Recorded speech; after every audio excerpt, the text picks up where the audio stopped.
శ్రోతలకు నా హృదయపూర్వక నమస్కారములు. మన శ్రోతలలో ఒక సోదరుడు ప్రశ్నను పంపడం జరిగింది. ఆ ప్రశ్న, ఎన్ని విన్నా, ఎంతకాలం నుంచి వింటున్నా, ఎన్ని చదివినా, ఎంత జ్ఞానానికి సంబంధించి మంచికి సంబంధించిన విషయాలు తెలుసుకుంటున్నా, ఎందుకు నేను మారలేకపోతున్నాను? అన్నీ వింటున్నాను, తెలుసుకుంటున్నాను, ఎన్నో చదువుకుంటున్నాను, మీ శీర్షికలు నిత్యం ప్రతినిత్యం వింటున్నాను, అయినా నేను ఎందుకు మారలేకపోతున్నాను? నేను మంచిగా ఎందుకు ఉండలేను? ఇది వారి ప్రశ్న. ఇంకా వారికి సంబంధించినటువంటి పర్సనల్ విషయాలు అనేకం రాశారు, వాటితో మనకు పని లేదు. ప్రశ్న ఇది. అయితే వీరేమనుకుంటున్నారంటే ఇది వీరికి సంబంధించిన వ్యక్తిగతం అనుకుంటున్నారు. నేనే అలా ఉన్నాను అనుకుంటున్నారు. కాదు, మనుషులందరం అలాగే ఉన్నాం. ప్రతి మనిషిలోనూ ఎంతో కొంత చెడు ఉంటుంది. ప్రతి మనిషిలో ఎంతో కొంత మంచి కూడా ఉంటుంది. మంచి లేని మనిషి ఉండడు, చెడు లేని మనిషి ఉండడు. ఇంకోటి ఏంటంటే మంచి చెడుల కలయిక మనిషి. అదొక విచక్షణ మనిషికి మాత్రమే ఉంది, సృష్టిలో ఇంకెవరికి లేదు. అంటే ఇప్పుడు నీళ్లు ఉన్నాయనుకోండి, నీరు దాని ధర్మాన్ని అది పాటిస్తూ ఉంటుంది. దానికి ఏ గుణాలు ఉన్నాయో, స్వభావం ఉంది, అంతే, ఇంకేం లేదు. దానికి సొంతంగా ఆలోచించే శక్తి లేదు. అలా భూమి, అలా మనకు కనపడేటువంటి తేజస్సు లేకపోతే సూర్యుడు కావచ్చు, అలా ఏవైనా ఫిక్స్డ్గా ఉన్నాయి. అంటే అవి శక్తి తక్కువవి అని నేను చెప్పడం లేదు, వాటికి ఫిక్స్డ్ విధానం ఉంది. అలాగే చెట్లు, వాటికి ఒక ఫిక్స్డ్ విధానం ఉంది. అలాగే జంతువులు, వాటికి ఒక ఫిక్స్డ్ విధానం ఉంది. జంతువులు మనలా కదులుతున్నట్టు, మనలా జీవిస్తున్నట్టు, వాటిలో కూడా ప్రేమలు, అనుబంధాలు, ఆప్యాయతలు, పిల్లలు, సంతానోత్పత్తి ఇవన్నీ ఉన్నట్టు కూడా మనకు కనపడుతూ ఉంటుంది పశుపక్షాదుల్లో కూడా. కానీ వాటి లైఫ్ ఫిక్స్డే. అంటే ఏంటి ఫిక్స్డ్ అంటే, మనతో అంటే మనం కూడా మనుషులతో పోల్చుకుంటే జడ పదార్థాలు అంటే జంతువులు కాకుండా రాళ్ళు, ఇటువంటివన్నీ కదలనవి అన్నీ కూడా ఫిక్స్డ్గా ఉంటాయి. వాటి ఉపయోగాలు ఫిక్స్డ్, కావాలనుకుంటే మనం ఉపయోగించుకోవటమే. వాటికి స్వయం ప్రతిపత్తి ఉండదు, అంటే వాటంతట అవి కదలలేవు. ఇవి జడ పదార్థాలు. వాటంతట అవి కదలగలిగినవి జంతువులు, చైతన్యములు అంటాం. ఇప్పుడు మొక్కలో అటు జడ పదార్థము కాదు, ఇటు చైతన్యము కాదు, సెమీ స్టేజ్లో ఉంటుంది. జడత్వము ఉంది, చైతన్యము ఉంది. అంటే ఎదుగుతూ ఉంటుంది, పెరుగుతూ ఉంటుంది, కానీ ఒక చోటే ఉంటుంది. అంటే మీరు సృష్టిని పరిశీలిస్తే ఒక అభివృద్ధి పదం వైపు సాగినట్టుగా శక్తి ఉంటుంది. శక్తి ముందు జడ పదార్థములుగా కనపడుతుంది, అంటే భూమిలా, నీరులా, అలా జడ పదార్థములుగా కనబడుతుంది. అక్కడి నుంచి చూడండి, మీరు గమనిస్తే కొంత ప్రాసెస్ జరిగి కొంత జడత్వము, కొంత ఎదుగుదల ఉన్న మొక్కల్లా కనబడుతుంది. అక్కడి నుంచి ఇంకొంచెం గమనిస్తే మొక్కల తర్వాత జంతువులు పూర్తి చైతన్యంగా అటు ఇటు కదులుతూ ఉన్నట్టుగా, వాటి ఇష్ట ప్రకారం అవి తిరుగుతూ ఉన్నట్టుగా కనబడుతుంది. అది నిజమే, అక్కడి వరకు బాగానే ఉంది కూడా. అలా జంతువుల్లో కొన్నింటిని, మనిషికి దగ్గరగా ఉండే వాటిని పరిశీలించిన, అనేక పక్షుల్ని, పశువుల్ని పరిశీలించిన, వాటిలో స్త్రీ పురుష ఆకర్షణ, సంసార జీవితం, పిల్లల్ని కంటం, ఇదంతా మొత్తం మానవ జీవితం లాగానే ఉంటుంది. అంటే ఒక మనిషి ఎలా ఉన్నాడో, స్త్రీ పురుషులు ఎలా ఉన్నారో, అలా మానవ జీవితం లాగానే ఉంటుంది. ఈ మానవ జీవితాన్ని చూసినప్పుడు మహాత్ములు ఏం చెప్పారంటే, ఆహారము, నిద్ర, భయము, మైథున సుఖము. అంటే ఆహారంతో బతకాల్సిందే, ఆహారం తినాల్సిందే. మనిషి తింటాడు, జంతువులు తింటాయి. నిద్ర, మనిషి నిద్రపోవాల్సిందే, జంతువులు నిద్రపోవాల్సిందే. భయము అంటే ప్రాణరక్షణ, మనిషికి ఉంది, జంతువులకి ఉంది. అవి కూడా ప్రాణాన్ని రక్షించుకునే ప్రయత్నం చేస్తూ ఉంటాయి. అలాగే మైథున సుఖము అంటే స్త్రీ పురుష శారీరక సుఖము, మనిషికి ఉంది, జంతువులకి ఉంది. ఇక జంతువులన్నీ ఈ ఆహార, నిద్ర, భయ, మైథునాదుల్లో ఫిక్స్డ్. ఇవి అంతకంటే ఇంకేం లేదు వాటికి. అందుకని జంతువులకి మనుషులకు ఉన్నట్టు ధర్మములు, మంచి, నాగరికత, విచక్షణ జ్ఞానం, ఆలోచించటం ఇవేమి ఉండవు మనుషులకి, జంతువులకి. అందుకని జంతువులు ఫిక్స్డ్.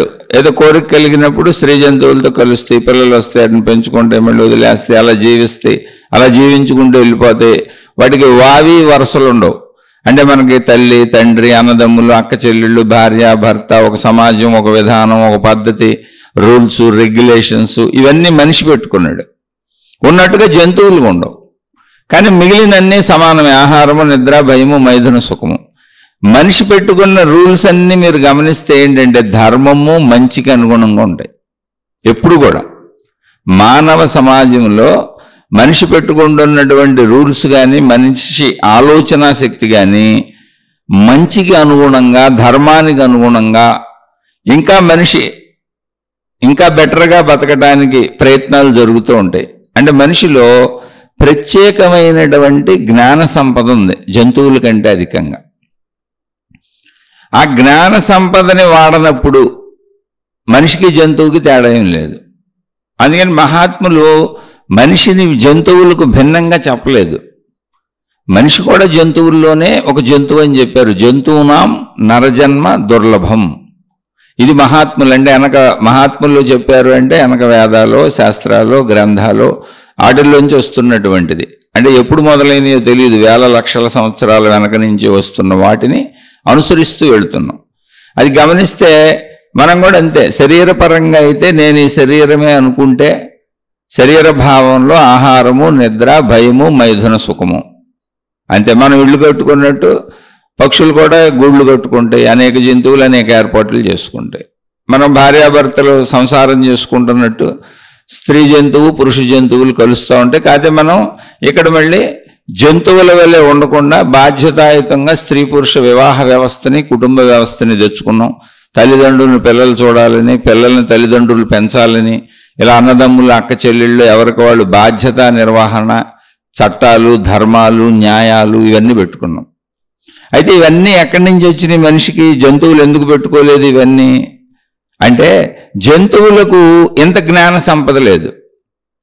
అందుకని వాటికి అసలు వాయు వరుసలు ఉండవు. జంతువులకు ఊరికనే ఆకర్షణ కలిగినప్పుడు, కాంక్ష కలిగినప్పుడు స్త్రీ జంతువుని, పురుష జంతువు కలుస్తాయి అంతే. పశుపక్షాదులన్నీ అంతే. పిల్లలు పుట్టినప్పుడు పెంచుకుంటాయి, అవి ఏం చేయాలో అవి చేస్తాయి, అంతవరకే. కానీ కట్టుబాట్లు, విధానాలు, పద్ధతులు, మనిషి ఏర్పరచుకున్నటువంటి ఒక చట్టం, కోర్టు, ఒక న్యాయం, ఈ విధానాలు, అనేక రకమైనటువంటి జ్ఞానంతో మనిషికి ఉపయోగపడే అనేక రకమైనటువంటి వస్తువులు కనుక్కోవటం, అనేక రకమైన విషయాలు కనుక్కోవడం, ఇవన్నీ జంతువులకు ఉండవు. అంటే మనిషికి ప్రత్యేకముగా జంతువుల కంటే అధికమైన జ్ఞాన సంపద ఇవ్వబడింది. మనుషులకి జంతువుకి తేడా ఏంటంటే కేవలం జ్ఞానం. ఇప్పుడు మిగిలిన సృష్టి అంతా కూడా గమనిస్తే సృష్టి మొత్తం ఏముంటాయి? జడ పదార్థాలు ఉంటాయి. జడ పదార్థములు అంటే ఏంటి? తమంతట తాము అవి కదలలేవు. వాటికి నిర్ణయించబడినటువంటి గుణములు, స్వభావములు ఏమున్నాయో ఆ గుణములు, స్వభావముల ప్రకారం వాటిని ఉపయోగించుకోవచ్చు, లేదా అలా వదిలేయచ్చు. అలా ఉంటాయి అంతే జడములు. చైతన్యములు అంటే ఏంటి? మొక్కలు. జడ చైతన్యముల కలయిక మొక్కలు. జడత్వం ఉంది, చైతన్యం ఉంది. అంటే కొంచెం జడము చైతన్యముగా అభివృద్ధి చెందుతుంది. అవి ఆహార ఉత్పత్తికి పనికొస్తాయి. మొత్తం పశుపక్షాదులన్నీ, మానవ జాతి కానీ మొత్తం దాని మీద ఆధారపడి ఉంటాయి. ప్రకృతి ఒక సమతుల్యతను ఇవి కాపాడుతూ ఉంటాయి. ఆక్సిజన్ కానీ, ఆహార పదార్థాలు కానీ ఇవన్నీ ఉపయోగం ఉంది. అక్కడి నుంచి ఇంకొంచెం వస్తే సంపూర్ణ చైతన్యములు. చైతన్యములు అంటే కదులుతూ వెళ్ళే చెప్పుకున్నాక జంతువులు. అయితే చైతన్యముల వరకు జంతువులకి ఏముంది? చైతన్య శక్తి ఉందంతే. వాటికి అవసరమైనటువంటి భయం అంటే తమ ప్రాణరక్షణకి ఎలా ఉండాలి, స్త్రీ జంతువుతో ఎలా కలవాలి, పురుష జంతువుతో ఎలా కలవాలి, పిల్లల్ని ఎలా పెంచుకోవాలి, అంతవరకు దానికి అవసరమైన జ్ఞాన సంపద ఉంది. అంటే తన శరీర మనుగడకు అవసరమైన జ్ఞాన సంపద మాత్రమే జంతువుల్లో ఉంది. ఆహార సేకరణకి అంటే ఆహారము, నిద్ర, భయము, మైథున సుఖము వీటికి అవసరమైన జ్ఞానం ఉందంతే. ఆ పైన లేదు. మనిషికి అలా కాదు. మనిషి ఎన్నో కనుక్కోగలుగుతున్నాడు. అంటే అది జ్ఞానంలో ఆలోచనా శక్తి. అంటే మనిషి శరీరపరంగా పరిమితంగా ఉన్నా జ్ఞానపరంగా అపరిమితంగా ఉన్నాడు, అనంతంగా ఉన్నాడు, లిమిట్లెస్గా ఉన్నాడు. ఎంత లిమిట్లెస్గా ఉన్నాడంటే ర్యాకెట్లు వేసుకొని ఇతర గ్రహాల మీదకి వెళ్ళిపోతున్నాడు, విమానాలను అసలు సౌకర్యవంతంగా తయారు చేసుకుని బస్సుల్లో, సిటీ బస్సుల్లో తిరిగినట్టు విమానాల్లో తిరిగేస్తున్నాడు, ఆకాశంలో గాలిలో ఎగిరేస్తున్నాడు, ఎన్నో తయారు చేసుకున్నాడు దానికి అనుకూలమైనవి. అయితే ఇదంతా ఏంటి? మానవ జాతికి ఉపయోగపడే మానవ అభివృద్ధి, ఇంకా ఇంకా మానవ జాతికి మెరుగుగా ఉపయోగపడే అనేక అంశాలు కనుక్కుంటున్నాడు. అవి లక్షల కోట్లు ఉన్నాయి. ఇది జ్ఞానంలోంచి వచ్చినాయి. అలాగే మానవ జాతి మొత్తం ఈ జంతు జాతి నుంచి విడిపోయి అడవి నుంచి ఒక మానవులకు సంబంధించిన మానవ లోకం నిర్మించుకున్నారు సెక్యూరిటీ కోసం. ఇదంతా జ్ఞానమే. జంతువులతో ఉంటే మనకు ప్రమాదాలు ఉంటాయని ప్రమాదం లేని జంతువులతో కలిసి ఉంటున్నాడు, ఇళ్లలో పెంచుకుంటున్నాడు. ప్రమాదం ఉండే జంతువుల నుంచి అడవిలోంచి బయటకు వచ్చాడు. అడవిలోంచి బయటకు వచ్చాడంటే అడవులు నరికే ఊళ్ళు తయారు చేసుకున్నారు అనుకోండి, మామూలుగా చెబుతున్నా. ఒక మానవ లోకము నిర్మించుకున్నాడు, అందులో మనుషులే ఉంటారు, ఇబ్బంది లేకుండా. అలా తర్వాత మళ్ళీ మానవ లోకంలో మనుషులు ఒకళ్ళనొకళ్ళు బాధ పెట్టుకొని ఒకళ్ళనొకళ్ళు ఇబ్బంది పెట్టుకోకుండా మనిషికి ఉన్నటువంటి జ్ఞాన సంపదతో చట్టములు, ధర్మములు, న్యాయములు, ఇలా శాసనాలు తయారు చేసుకున్నాడు. తప్పులు చేసే వాళ్ళకి శిక్షలు, తప్పులు చేయకూడదని నియంత్రించే నియంత్రిత వ్యవస్థను తయారు చేసుకున్నాడు. ఇదంతా మనిషి జ్ఞానంతోనే చేసుకున్నాడు. అవే మనం వాళ్ళ ప్రపంచంలో ఎక్కడ చూసినా, మనవుల్లో చూసినా, బయట చూసినా, కోర్టులు, న్యాయస్థానాలు, పోలీస్ వ్యవస్థ, అటు లాయర్లు, అనేక రకాలైనటువంటి చట్టపరమైన విషయాలు ఇవన్నీ మనిషి పాటిస్తూనే ఉంటాడు, దేశ కాల పరిస్థితులను బట్టి. మనిషిని నడిపేటువంటి ప్రభుత్వ యంత్రాంగాలన్నీ వీటినే, ఈ ధర్మాలని, ఈ మంచిని కాపాడటానికి, శాసనాలను కాపాడటానికి పనిచేస్తూ ఉంటాయి. మానవుల మేలు కోసం పనిచేస్తూ ఉంటాయి. ఇది మానవుడు ఏర్పరుచుకున్న, మానవ జ్ఞానంతో ఏర్పరుచుకున్న వ్యవస్థ. అది మనిషి జ్ఞానం. ఇది బాగానే ఉంది, మనం ప్రపంచంలోకి వచ్చాం. అయితే ఎంత ఏర్పరుచుకున్నా, వ్యవస్థలు ఏర్పరుచుకున్నాం, పోలీసులను పెట్టుకున్నాం, కోర్టులు పెట్టుకున్నాం, న్యాయస్థానాలు పెట్టుకున్నాం, జైళ్లు పెట్టుకున్నాం, అనేక వ్యవస్థలు రక్షణకు పెట్టుకున్నాం. కానీ ప్రతి మనిషిలోనూ జంతు ప్రవృత్తి ఉంది. అంటే జ్ఞానం ఎలా ఉందో శరీరం జంతు ప్రవృత్తికి సంబంధించింది. జంతువుల కంటే అధికమైన జ్ఞానం ఉంది. ఆ జ్ఞానాన్ని వాడకపోతే మనం జంతువులమే. కాబట్టి జంతు ప్రవృత్తి మనలో అలాగే ఉంది. జంతువునాం నరజన్మ దుర్లభం అన్నారు. అంటే జంతువులన్నింటిలో నరుడు అనేటువంటి జంతువుగా జన్మించటం అసాధ్యమైన విషయం. ఎందుకనంటే ఉత్తమంగా సృష్టిలో ఉన్నది, అంత జ్ఞానాన్ని కలిగి ఉన్నది మనిషి మాత్రమే. మనిషికి కింద ఏమున్నాయంటే జంతువులు ఉన్నాయి, జంతువులకు కింద ఏమున్నాయంటే మొక్కలు ఉన్నాయి, మొక్కలకు కింద ఏమున్నాయంటే జడ పదార్థాలు ఉన్నాయి. వీటన్నింటినీ మేళవిస్తూ అసలు ఏముంది, ఈ మొత్తం ఇది సృష్టి ఏంటి? జడ పదార్థాలు, కొండలు, గుట్టలు, నదులు, సముద్రాలు, గ్రహాలు, గోళాలు, మొక్కలు, జంతువులు, మనుషులు, ఇది మొత్తం కలిపితే విశ్వము, సృష్టి, ప్రకృతి. ఈ మొత్తానికి ఆధారం ఏంటంటే అనంతాత్మశక్తి.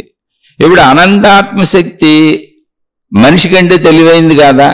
మళ్ళీ ఎటువంటి డౌట్ కూడా రావచ్చు. అంటే ఖచ్చితంగా కాదు. ఎందుకని అంటే అనంతాత్మశక్తి ఏకత్వ భావనలో ఉన్నది. అంటే అది ఒకటే, ఉన్నది ఒకటే. దానికి ఇంద్రియాలు లేవు, దానికి ఏ గుణము లేదు, దానికి ఏ స్వభావం లేదు, దానికి ఏ రూపము లేదు, దానికి ఏ రంగు లేదు, దానికి ఏ రుచి లేదు, దానికి ఏ వాసన లేదు. అసలు అది ఏమీ లేదు, ఓన్లీ శక్తిగా ఉంది. ఏమీ లేదంటే ఏంటి? గ్రహాల్లో లేదు, గోళాల్లో లేదు, నక్షత్రాల్లో లేదు, మనుషుల్లో లేదు, జంతువుల్లో లేదు, పంచభూతాల్లో లేదు. ఇలా ఇక్కడ మనకు కనపడుతూ ఉన్నవని అనిపిస్తున్న వాటిలా లేదు. మరి అది ఎలా ఉంది అంటే పంచభూతాలలో మొదటిదైన ఆకాశము వలె ఉన్నది. ఆకాశం మనిషికి ఎలా ఉంది? ఖాళీగా ఉంది. కాబట్టి ఆత్మశక్తి అన్నప్పుడు మనం అదేదో గొప్పదన్నది కాదు. ఇక్కడ అది మూలమై ఉంది ఏకత్వ భావన, అనేకత్వానికి. అంటే సృష్టిలో కనపడుతున్న అనేకత్వ భావానికి ఆ ఏకత్వము ఆధారమై ఉన్నది. అంటే అనేకత్వం ఎక్కడుంది? ఇప్పుడు ఏకత్వంలో ఉంది. కానీ ఉన్నదంతా అది ఏకమే అయినప్పుడు అది చవటానికి, వినటానికి, చేయటానికి ఏమీ లేదు. అందుకని సృష్టిలో ఎప్పుడు చూసుకున్న మనిషే గొప్పవాడు. గొప్పవాడు ఎవడంటే మనిషే. ఎందుకని జ్ఞానం ఆధిక్యతలో ఉన్నవాడు, అధికంగా ఉన్నవాడు. మరి ఈ జ్ఞానం ఆత్మశక్తిలో లేదా? అనంతాత్మశక్తిలో లేదా? మీరు ఆత్మజ్ఞానం, ఆధ్యాత్మిక చదువు అని చెబుతున్నారు. అంటే ఆత్మశక్తిలో జ్ఞానం ఉంది, కానీ జ్ఞానం అవసరత లేదు. ఎందుకని? ఆత్మశక్తికి భిన్నంగా సృష్టిలో ఏమీ లేదు, ఉన్నదంతా శక్తే. ఏకభావనలో అది ఒకటే ఉంది. అంటే ఒకవేళ అది మనకు అర్థం అవ్వాలంటే మొత్తం విశ్వంలో మనం ఒక్కళ్ళమే ఉన్నాం. విశ్వం అంతా ఆకాశం వల్లే ఖాళీగా ఉంది, ఏమీ లేదు ఇక్కడ. మనం ఒక్కళ్ళమే మనిషిగా ఉన్నాం. ఇప్పుడు నేను మనిషినని మీరు ఎవరికి చెబుతారు? అసలు నేను మనిషినని మీకు అనుకోవాలని కూడా ఎలా అనిపిస్తుంది? మీకు భిన్నంగా ఏం లేవుగా. జంతువులు ఉన్నాయి కాబట్టి మనిషి అని పేరు పెట్టాం, కొండలు ఉన్నాయి కాబట్టి మనిషి అని పేరు పెట్టాం, నదులు ఉన్నాయి కాబట్టి మనిషి అని పేరు పెట్టాం, నీరుంది కాబట్టి మనిషి అని పేరు పెట్టాం. ఇలా మనకు భిన్నంగా అనేకం ఉన్నాయి కాబట్టి వాటికి పేర్లు మనకు పేర్లు వచ్చినాయి. మనకు భిన్నంగా అనేక మంది ఉన్నారు కాబట్టి భాష వచ్చింది, వ్యక్తీకరణ వచ్చింది, చవటం వచ్చింది. అనంత ఆత్మశక్తి ఏకముగా ఉన్నది కనుక అసలు అది క్రియాత్మకముగానే లేదు, నిష్క్రియగా ఉంది. అది ఎందుకని ఉన్నది అదే, దానికి ఏమి చేయవలసిన అవసరం లేదు. దానికి అసలు శరీరం లేదు, రూపు లేదు, రంగు లేదు, రుచి లేదు, వాసన లేదు, నిష్క్రియాత్మకం అది. అలా ఉంది అనంత ఆత్మశక్తి. కాబట్టి సృష్టిలో చూసినప్పుడు, విశ్వంలో చూసినప్పుడు శక్తి గొప్పదిగా అనిపించవచ్చు, కానీ నిష్క్రియాత్మకమైన శక్తి అది. అనంతాత్మశక్తి ఏకత్వ భావంలో ఉంది. కాబట్టి ఇప్పుడు ఎవరు గొప్పవాళ్ళు సృష్టిలో అంటే మనిషి గొప్పవాడు. ఎందుకని? జ్ఞానపరంగా. మరి శక్తిలో జ్ఞానం లేదా? అనంతాత్మశక్తిలో జ్ఞానం లేదా? ఉంది. ఆ జ్ఞానమే మనిషికి ఉపయోగపడుతుంది, మనిషిగా ఉపయోగపడుతుంది. కానీ ఏకత్వములో ఉన్నది మొత్తము ఒకటే అయినప్పుడు జ్ఞానం ఉపయోగించడానికి అవకాశం ఎక్కడ ఉంది? ఎవరికి చెప్పాలి జ్ఞానం? అసలు చెప్పాలన్న భావన కూడా పుట్టదుగా. తనకు భిన్నంగా ఎవరూ లేనప్పుడు భావన ఎలా పుడుతుంది? అసలు నేనన్న భావన కూడా పుట్టదుగా. భిన్నంగా ఎవరైనా ఉంటే నేను నువ్వు అంటున్నాం. అందుకని జాగ్రత్తగా అర్థం చేసుకోండి. మనిషిలో జ్ఞాన సంపద ఎక్కువగా ఉంది. అంతకు మించి మనిషికి జంతువులకి ఏం తేడా లేదు. ఈ జ్ఞాన సంపదను వాడనప్పుడు మనిషి కూడా జంతువే. అయితే ఇప్పుడు మన సోదరుడు అడిగిన ప్రశ్న ఏంటంటే, నేను ఎన్ని వింటున్నా, ఎన్ని తెలుసుకుంటున్నా, ఎన్ని చదువుకుంటున్నా, ఎన్నాళ్ళ నుంచో వింటున్నా, ఎంతమంది గురువులను అనుసరిస్తున్నా, ఎన్ని మతాల్లో పోతున్నా, అంటే నేను ఇంకా కలిపి చదువుతున్నా మతాలు, మార్గాలు, విధానాలు. అందరికీ సందేహం ఉంటుందిగా, నేను ఎందుకు మారలేకపోతున్నాను అంటే వినటం వేరు, చదవటం వేరు, తెలుసుకోవటం వేరు, దాన్ని శరీరంతో ఆచరించటం వేరు. అది ఇప్పుడు చదువుకోని వాళ్ళు ఉంటారు, మీరు చూడండి, చాలామంది చదువుకోరు. ఇప్పుడు మనం మాట్లాడేది ఇప్పుడు మన తెలుగుదేశంలో, అంటే తెలుగు భాష మాట్లాడే ప్రాంతంలో స్కూల్కి వెళ్లకుండా చదువుకోని వాళ్ళు, కూలి పనులు చేసుకునే వాళ్ళు, పెద్దవాళ్ళు చాలామంది ఉంటారు. వేలుముద్రలు వేస్తుంటారు వాళ్ళు ఏదైనా గవర్నమెంట్ పథకాలు, అవసరాలు వచ్చినప్పుడు. కానీ వాళ్ళకి తెలుగు మాట్లాడటం వచ్చు, మొత్తం మాట్లాడేస్తారు, భాష అంతా మాట్లాడేస్తారు, కానీ రాయటం రాదు. వాళ్ళ పేరు కూడా అన్ని మాట్లాడతారు, కానీ పేరు రాయటం కూడా రాదు. ఎందుకని? మాట్లాడటం వేరు, వినికిడి ద్వారా విని అందరూ మాట్లాడే పదాలను వాడుతూ మాట్లాడేస్తున్నాం రోజువారీ జీవితంలో. వినికిడి జ్ఞానం మాత్రమే అది. మరి రాయటం ఎందుకు రాదు అంటే ఆచరణాత్మక జ్ఞానం లేదు, దాన్ని అభ్యసించలేదు భాషని. స్కూల్కి వెళ్ళి అక్షరాలు నేర్చుకొని ఈ అలా ఏబిసిడీలు ఇలా అక్షరాలు నేర్చుకున్న వాళ్ళు భాష నేర్చుకుంటారు. అప్పుడు ఆ భాషలో ఆ ఉచ్చారణలు నేర్చుకొని చదువుకున్నాక తాను ఏ పదాన్ని పలుకుతున్నాడో ఆ పదంలోని అక్షరాలను రాయగలుగుతాడు. నేర్చుకోకపోతే రాయలేడు. ఇక్కడ మనం ఏంటి, వినటంతో అన్నీ అయిపోయింది అనుకుంటున్నాం. పుస్తకం చదువుకోవటంతో, ఎవరో చెప్పిన ఉపన్యాసం వినటంతో, లేదా ఎవరో గురువులను అనుసరించడంతో, వాళ్ళు చెప్పిన బోధలు వినటంతో ఏదో అయిపోయింది, సాధించేసాం అనుకుంటున్నాం. దేవుళ్ళను అర్చించుకుంటూ, పూజించుకుంటూ, ఆ గ్రంథాలు చదువుకుంటూ, ఏదో మనకు తోచిని వెళ్ళి వేసుకుంటూ, నేనేదో దైవ మార్గంలో ఉన్న, భక్తి మార్గంలో ఉన్న, గురు మార్గంలో ఉన్న, మత మార్గంలో ఉన్న, ఆధ్యాత్మిక మార్గంలో ఉన్న, ఆత్మజ్ఞాన మార్గంలో ఉన్న మనం అనుకుంటున్నాం. కాదు, నువ్వు వింటున్నావు. చాలా జాగ్రత్తగా తెలుసుకోండి. నువ్వు ఊరిని విన్నావు, నువ్వు ఊరికి చదివావు, పుస్తకం చదివావు అంతే. పుస్తకం చదివితే ఏమైంది, ఒక సినిమా చూసినట్టు ఊరిని గుర్తుంది అంతే. అది ఇంకా సినిమా ఎక్కువసేపు గుర్తుంటుంది, దృశ్య రూపంలో చూసాం కాబట్టి. అది మన జీవితాలకు దగ్గరగా ఉంటుంది కాబట్టి, అందులో మనుషులు ఉంటారు కాబట్టి, కొంత ఎంటర్టైన్మెంట్ ఉంటుంది కాబట్టి గుర్తు కూడా ఎక్కువ ఉంటుంది సినిమా. ఇప్పుడు నువ్వు పుస్తకంలో చదివింది ఏముందో, బోధ ఏదో ఉందంతే. ఇలా ఉండండి, అలా ఉండండి, ఇలా చేయండి, అలా చేయండి అని ఉందంతే. అక్షరాల సమూహం అది. అవి కొంతకాలానికి మర్చిపోతావు కూడా. ఎవరో ఉపన్యాసం చెప్పారు, అక్షరాల సమూహం విన్నావంతే. జ్ఞాన గ్రంథాలు చదివావు, అదేంటి అక్షరాల సమూహం. బోధలు అక్షరాల సమూహమే, మనుషులు చెప్పినా, గురువులు చెప్పినా, మహాత్ములు చెప్పినా. పుస్తకాలు చదువుకున్నా, జ్ఞాన గ్రంథాలు చదువుకున్నా అక్షరాల సమూహమే. మత బోధలు, ఏ బోధలైనా అక్షరాల సమూహమే. అంటే సినిమాలో ఇంకా దృశ్యం అన్నా ఉంది, ఇక్కడ దృశ్యం కూడా లేదంటున్నా.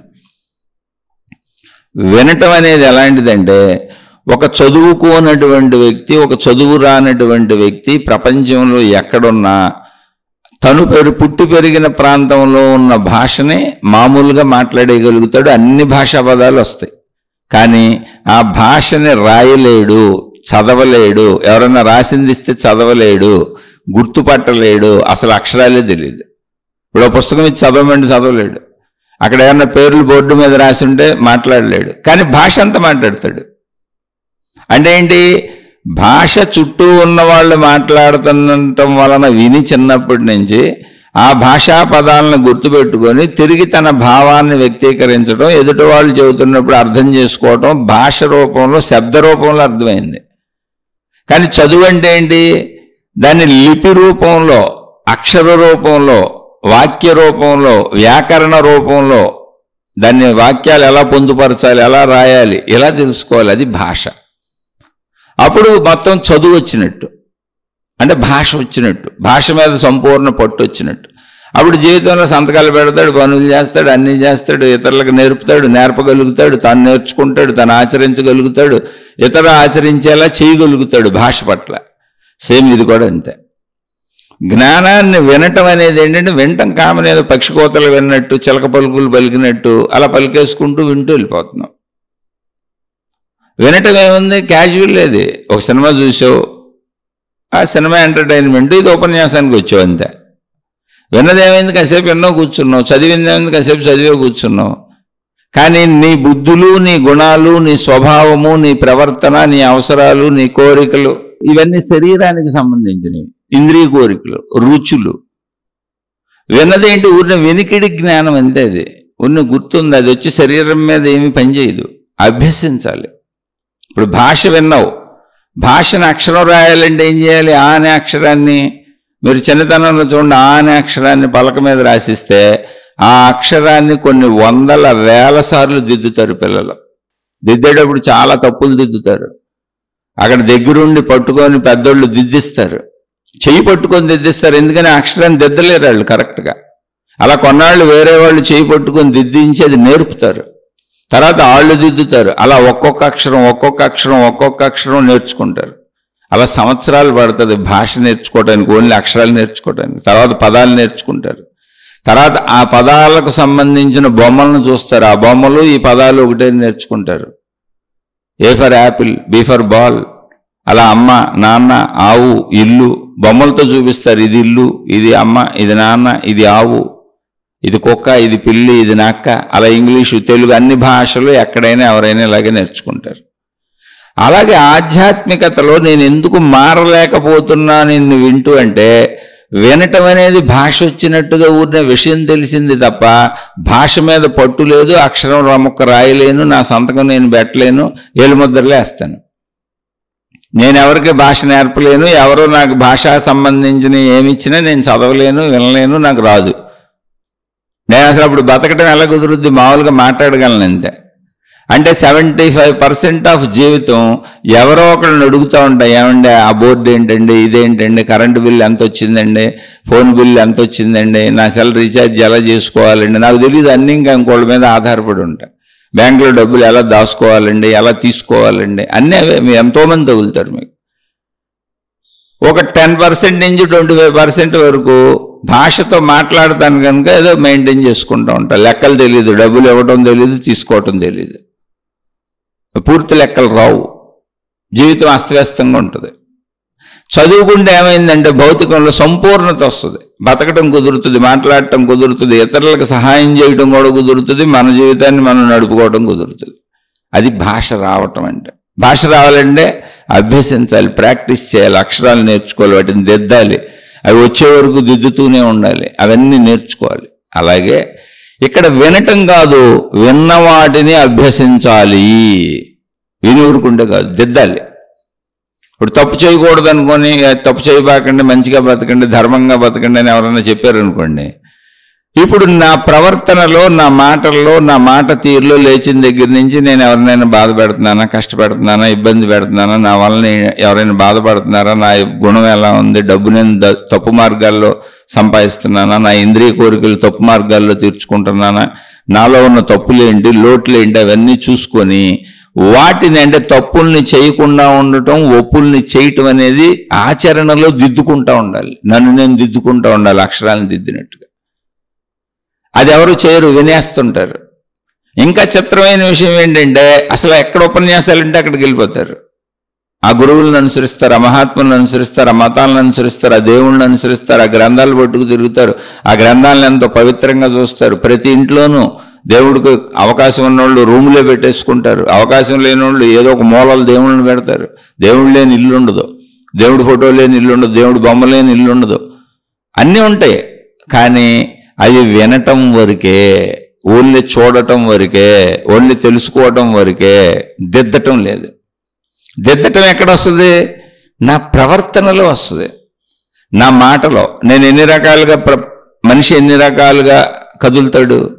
1 మాటల ద్వారా, 2 కళ్ళ ద్వారా, 3 చెవుల ద్వారా, 4 ముక్కు వాసనల ద్వారా, 5 రుచుల ద్వారా, చర్మ స్పర్శల ద్వారా, ఇంకా ప్రపంచంలో నడక ద్వారా, నడత ద్వారా, ప్రవర్తన ద్వారా, మనం జీవించే జీవన విధానం ద్వారా, స్వభావం ద్వారా, మనలో ఉన్న అహంకారం, గుణాలు, ఇవన్నీ చుట్టుపక్కల వాళ్ళతో ఎలా ఉన్నాయి అని నిరంతరం దిద్దుకుంటూ ఉండాలి. అంటే ఇదేంటి ప్రక్రియ? ఎంతకీ నువ్వు ప్రపంచాన్ని గమనించి ప్రపంచంలో బతకటం అనేది నీ సామాన్య జీవితం. కానీ నిన్ను నువ్వు గమనించుకుంటూ, మొత్తంగా నిన్ను నువ్వు నిరంతరం గమనించుకుంటూ, నీ నడక, నడత, ప్రవర్తన, చూపు, కోరిక, ఆశ, అహంకారం ఎన్నుంటేనే సంపూర్ణంగా నీ క్రియలు, నీ భావాలు, నీ ఆలోచనలు, నీ పనులని గమనించుకుంటూ, నిన్ను నువ్వు సంపూర్ణంగా గమనించుకుంటూ జీవించటం అనేది ఆధ్యాత్మికతలో నిన్ను నువ్వు దిద్దుకోవటం, నేర్చుకోవటం, సాధన చేయటం. అది సాధన. ఆ అనే అక్షరాన్ని దిద్దినట్టుగా, ఏ అనే అక్షరాన్ని దిద్దినట్టుగా, భాష నేర్చుకుంటున్నట్టుగా, విద్యాలయానికి వెళ్ళి చదువు నేర్చుకుంటున్నట్టుగా, అక్షరాలు నేర్చుకుంటున్నట్టుగా. ఇక్కడ సాధన అంటే నేర్చుకోవటం. ఏం నేర్చుకోవటం?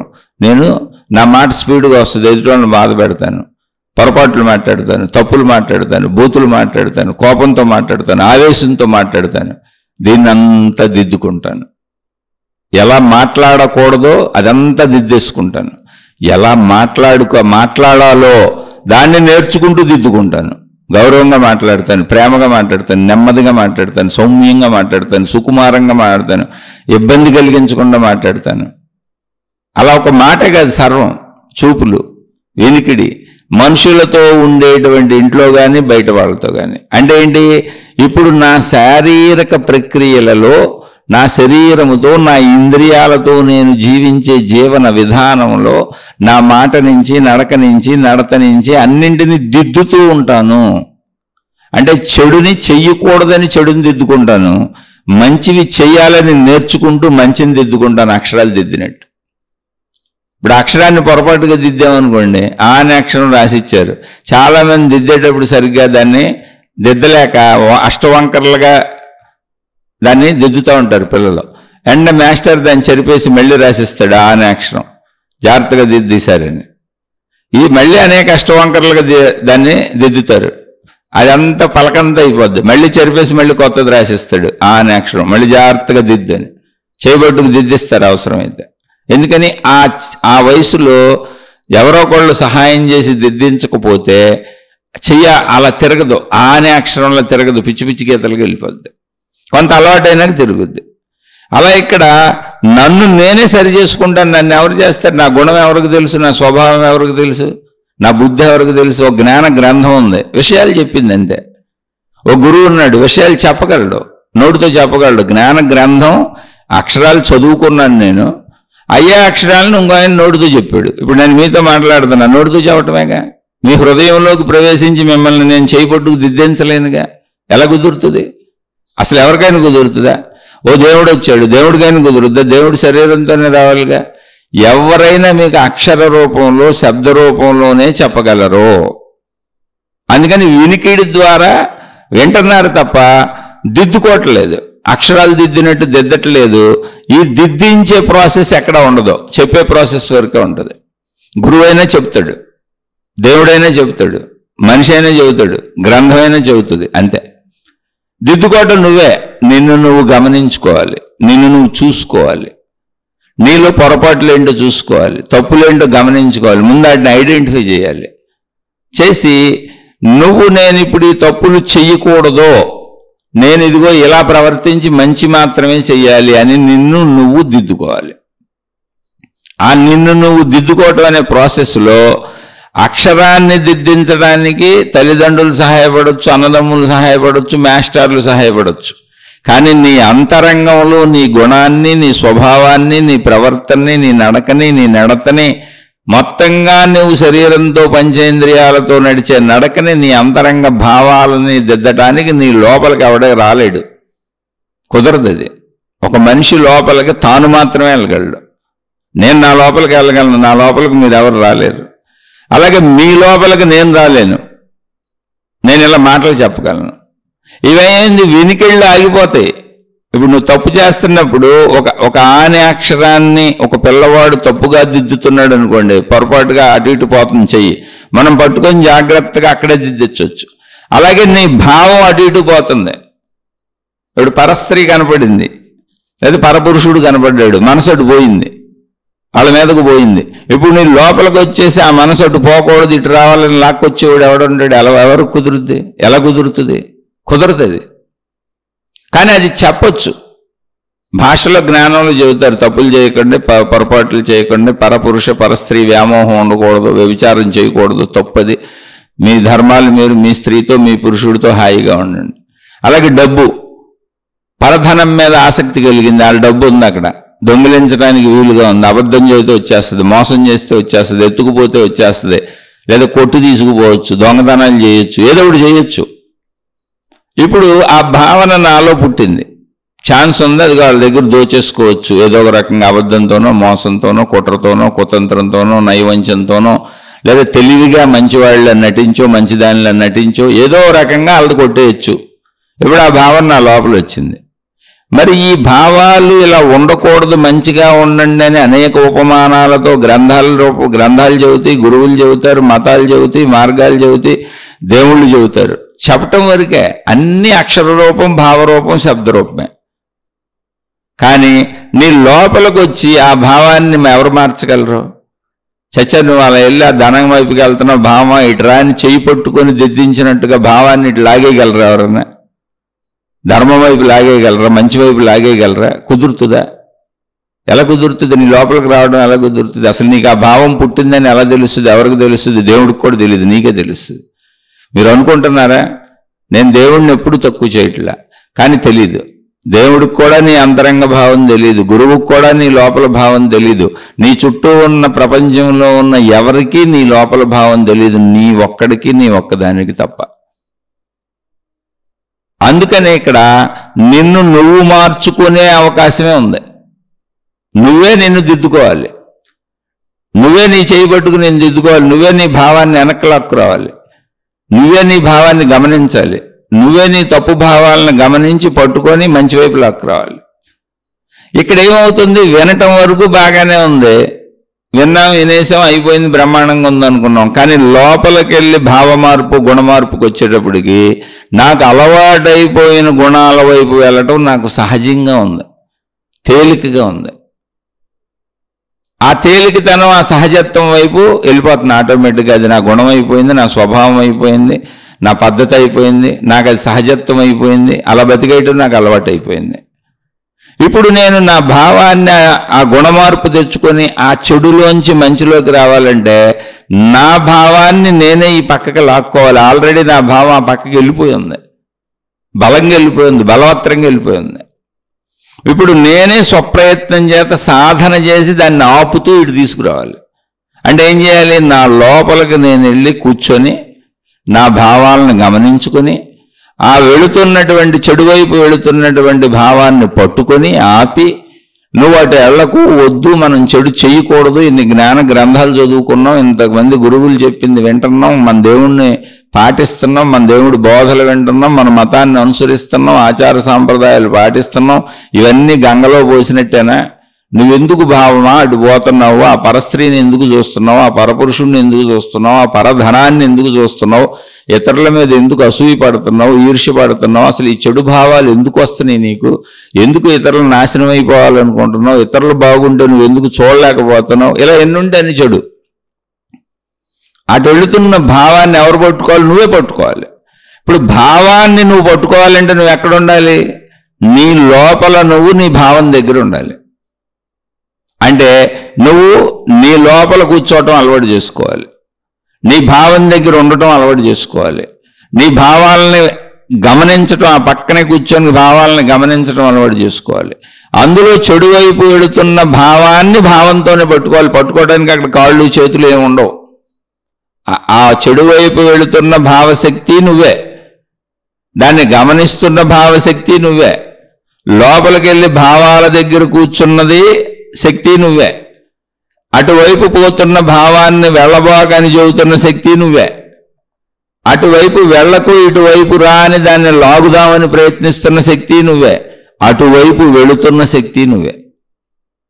అని నువ్వే దొంగ, నువ్వే పోలీసు, ఒక మాటలో చెప్పాలంటే. అందుకే ఆధ్యాత్మికత ఒక అద్భుతమైనటువంటి మ్యాజికల్ థింగ్. అది అంటే ఒక ఇంద్రజాలకుడు ఇంద్రజాల ప్రదర్శన లాగా ఉంటుంది అంతరంగంలో. ఎందుకని నా భావమే నన్ను చెడు వైపు లాగుతుంది, నా భావమే నన్ను ఆశ వైపు లాగుతుంది, నా భావమే నన్ను కోరిక వైపు లాగుతుంది, నా భావమే నాలో అనేక ఆశలు, అత్యాశలు, దురాశలు, దుర్మార్గాలు పుట్టిస్తుంది, నా భావమే నా చేత అనేకం చేయిస్తుంది. ఇప్పుడు అదే భావంతో అదే భావాన్ని పట్టుకొని సద్భావంగా మార్చుకోవాలి. ఒకవేళ సద్భావంగా మార్చుకుంటే అది కూడా నా భావమే. ఎందుకంటే మొత్తంగా అది ఒకటే భావమే, అది భావశక్తే, అదే జ్ఞానశక్తి, అదే ఎరుక శక్తి, అదే అన్వేషణ శక్తి, అదే పరిశీలన శక్తి, అదే పట్టుకునే శక్తి, అదే పరిగెత్తే శక్తి, అదే చెడ్డ శక్తి, అదే మంచి శక్తి, ఉన్నది ఒకటే శక్తి అక్కడ.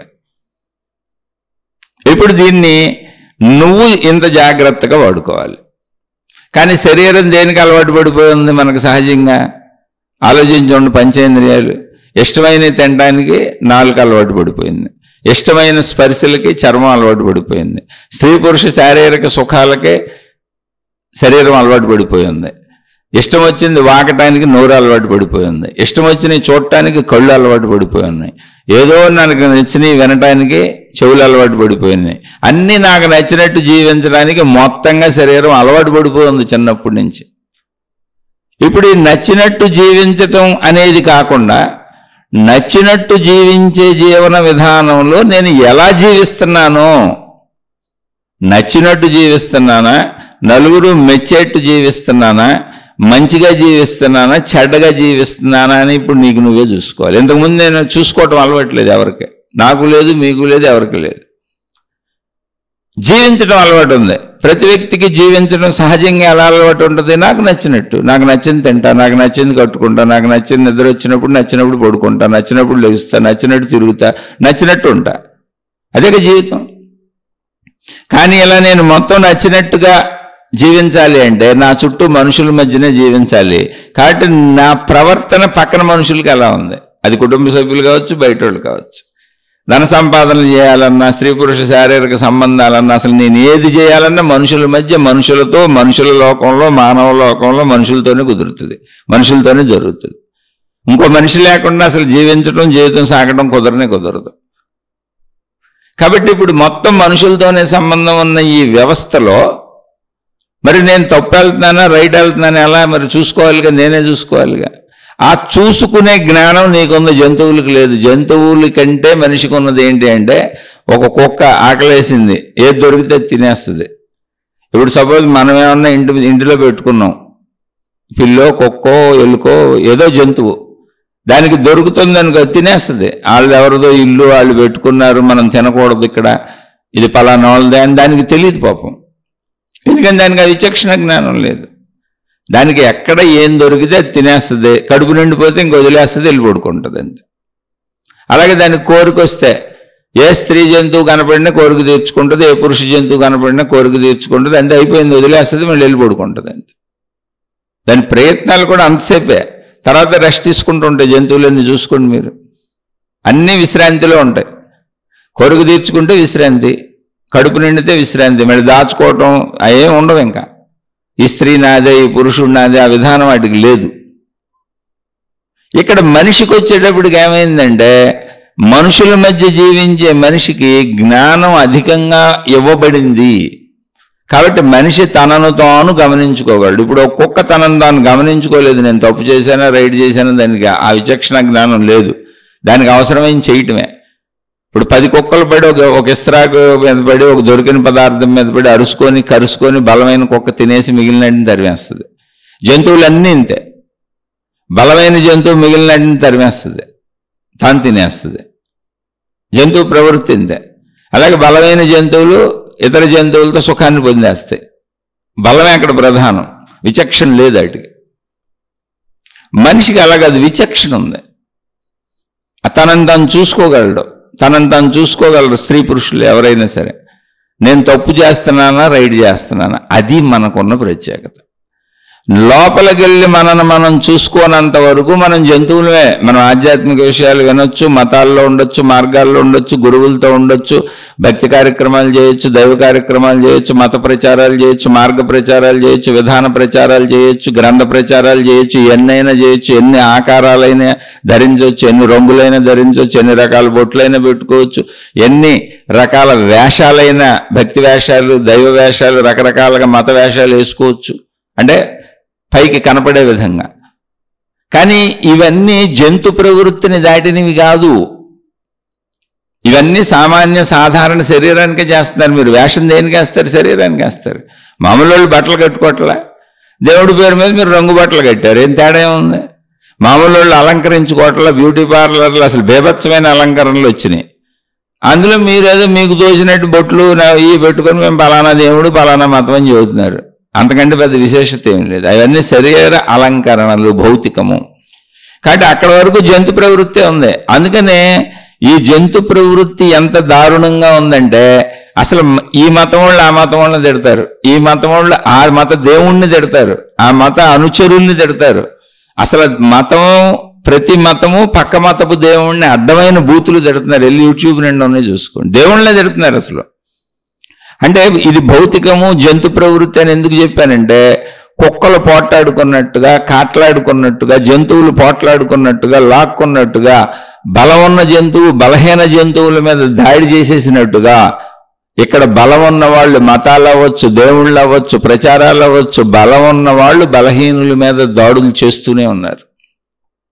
మతాల పేర్ల మీద దేశాలు యుద్ధాలు చేసుకొని కొట్టుకు చచ్చిపోతున్నాయి. జంతువుల కంటే దారుణంగా ఉంది. అందుకే అది జంతు ప్రవృత్తి. అది నేను చెప్పింది. అక్కడ నువ్వు మళ్ళీ మతపు డ్రెస్ వేసుకుంటావు, నీ వేషం అంతా మతపు వేషమే ఉంటుంది, అది దేవుడికి సంబంధించిందే అయి ఉంటుంది. కానీ నువ్వు జంతువు కంటే అన్యాయంగా ఇతరుల మీద పడి వాళ్ళ దేవుళ్ళని తిడతావు, వాళ్ళని కొడతావు, వాళ్ళని తిడతావు, వాళ్ళని మోసం చేస్తావు, వాళ్ళని మతంలోకి లాగేద్దామని ట్రై చేస్తావు, లేదా యుద్ధాలు అంటావు, చంపేస్తావు, ఏదో ఒకటి చేస్తూనే ఉంటావు. ఎవరి స్థాయిలో వాళ్ళు, చిన్నోళ్ళు చిన్న స్థాయిలో, పెద్దోళ్ళు పెద్ద స్థాయిలో. ఏమీ లేకపోతే నా మతం గొప్పదని చెబుతావు, నా దేవుడు గొప్పడని చెబుతావు, పక్కోళ్ళు మంచోళ్ళు కాదని చెబుతావు. మీరందరం మా మతంలోకి వచ్చేయండి అని రోడ్లు పట్టుకు తిరుగుతా ప్రచారాలు అంటావు. ఏంటి ఇది? జంతు ప్రవృత్తి కదా ఇది. మనుషులు ఎక్కడొక్కడ ఉన్నారుగా, వాళ్ళందరూ నీ మతంలోకి రావడం ఎందుకు అసలు? ఏంటి ఆ పెచ్చ ఏంటి? అటేపు మతం వాళ్ళని ఇటేపు మతంలోకి లాగడం ఏంటి? జంతు ప్రవృత్తి కదా ఇది. ఎందుకు అంత పెచ్చ నీకు? ఎవరినాళ్ళని బతకని, నీ బతుకు నువ్వు బతకొచ్చుగా. అదే జంతు ప్రవృత్తి. ఇదంతా జంతు ప్రవృత్తి. జంతువులకి మనకి తేడా లేదు. జంతువునాం నరజన్మ దుర్లభం. అయితే ఇక్కడ మరి మానవ ప్రవృత్తి ఏంటి అంటే, ఇది అంతా నన్ను నేను పరిశీలించుకోగలను. ఇదేంటి, నేను దేవుడని వచ్చాను, ఏదో మతం అన్నాను, ఇందులో పుడితే మా పుట్టగానే మతం అన్నారు, నేను పుట్టేటప్పటికే నా తల్లిదండ్రులకు మతం ఉంది, అసలు ఈ మతం ఏంటో, ఈ గొడవ ఏంటో, ఇది ఎప్పుడు ఏర్పడిందో, ఎందుకు ఏర్పడిందో నాకైతే తెలీదు. అయినా ఇక్కడ పుట్టగానే ఈ మతం నీది అన్నారు, స్కూల్ రిజిస్టర్లో కూడా అది ఎక్కిచ్చేస్తున్నారు, ఈ కులం నీదన్నారు అది ఎక్కిచ్చేస్తున్నారు.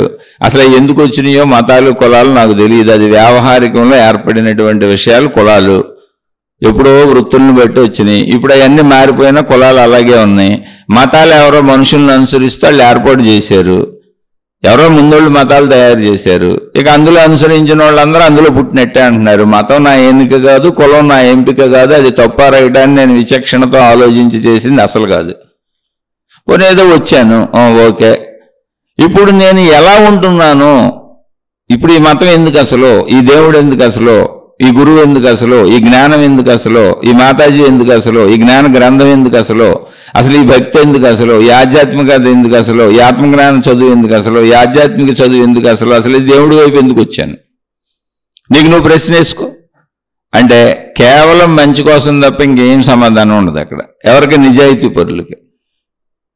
అంటే జ్ఞానంతో లోపలికి వెళ్ళినప్పుడు మనుషులుగా అందరూ ఒకటే, కాళ్ళు చేతులు ముక్కు చెవులు అందరికీ ఒకటే, పంచేంద్రియాలు ఒకటే, జీవన విధానం ఒకటే, మనిషి అవసరాలు ఒకటే. మనుషులందరికీ మొత్తం మానవ జాతికి ఒకే రకమైన అవసరాలు ఉంటాయి, ఒకే రకమైన బాధలు ఉంటాయి, ఒకే రకమైన ఇష్టాలు ఉంటాయి, ఒకే రకమైన ఇష్టాలు ఉంటాయి. అంటే సుఖ దుఃఖాల గురించి అవుతుంది. కాబట్టి మానవ జీవితం అందరికీ ఒకటి, 800 కోట్ల మందికి. మరి ఏంటి మతాలు ఏంటి, విడిపోవటం ఏంటి, దేవుళ్ళు ఏంటి, విడిపోవటం ఏంటి, మా దేవుడు కరెక్ట్ ఏంటి, మా గురువు కరెక్ట్ ఏంటి, ఇదంతా ఏంటంటే ఇది నేను ఎక్కించుకున్న పైత్యం. సరే పైత్యమో గీత్యం అది ఎందుకు వచ్చింది, నీకు మంచి నేర్పడానికి వచ్చింది, ముందు అది ఆలోచించు. ఫస్ట్ పాయింట్ ఏంటంటే ఇవన్నీ తప్పు కాదు. ఇవి ఎప్పుడు పైత్యాలు, ఇవి ఎప్పుడు తప్పులు అంటే ఘర్షణలు పడినప్పుడు, నాదే గొప్పదన్నప్పుడు, మీరందరూ నా దాంట్లోకి వచ్చేయండి అన్నప్పుడు, నిదానంగా జాగ్రత్తగా అటువైపు వాళ్ళని ఇటువైపు వాళ్ళని మభ్యపెట్టి మహిమలని మాయలని మీకు మేలు జరుగుద్దని, మీ కష్టాలు పోతాయని, మీ కన్నీళ్లు పోతాయని ఆశలు చూపించి ఈ మతంలోకి లాగేద్దామని ట్రై చేసినప్పుడు అది జంతు ప్రవృత్తి. నక్కలు అలా ఉంటాయి, నక్క తెలివిగా ఉంటుంది, నక్కకి వేటాడటం రాదు. అందుకే నేను నక్క తెలివి అంటూ ఉంటారు మనుషుల్ని. నక్కకి వేటాడటం రాదు, అది ఒక పిరికి జంతువు, జస్ట్ కుక్కలాగానే ఉంటుంది, కొంచెం తేడా నక్క అంతే. కానీ దానికి ఆహారం కావాలి, మాంసాహారమే తింటుంది, అది గడ్డి తిని బతకలేదు.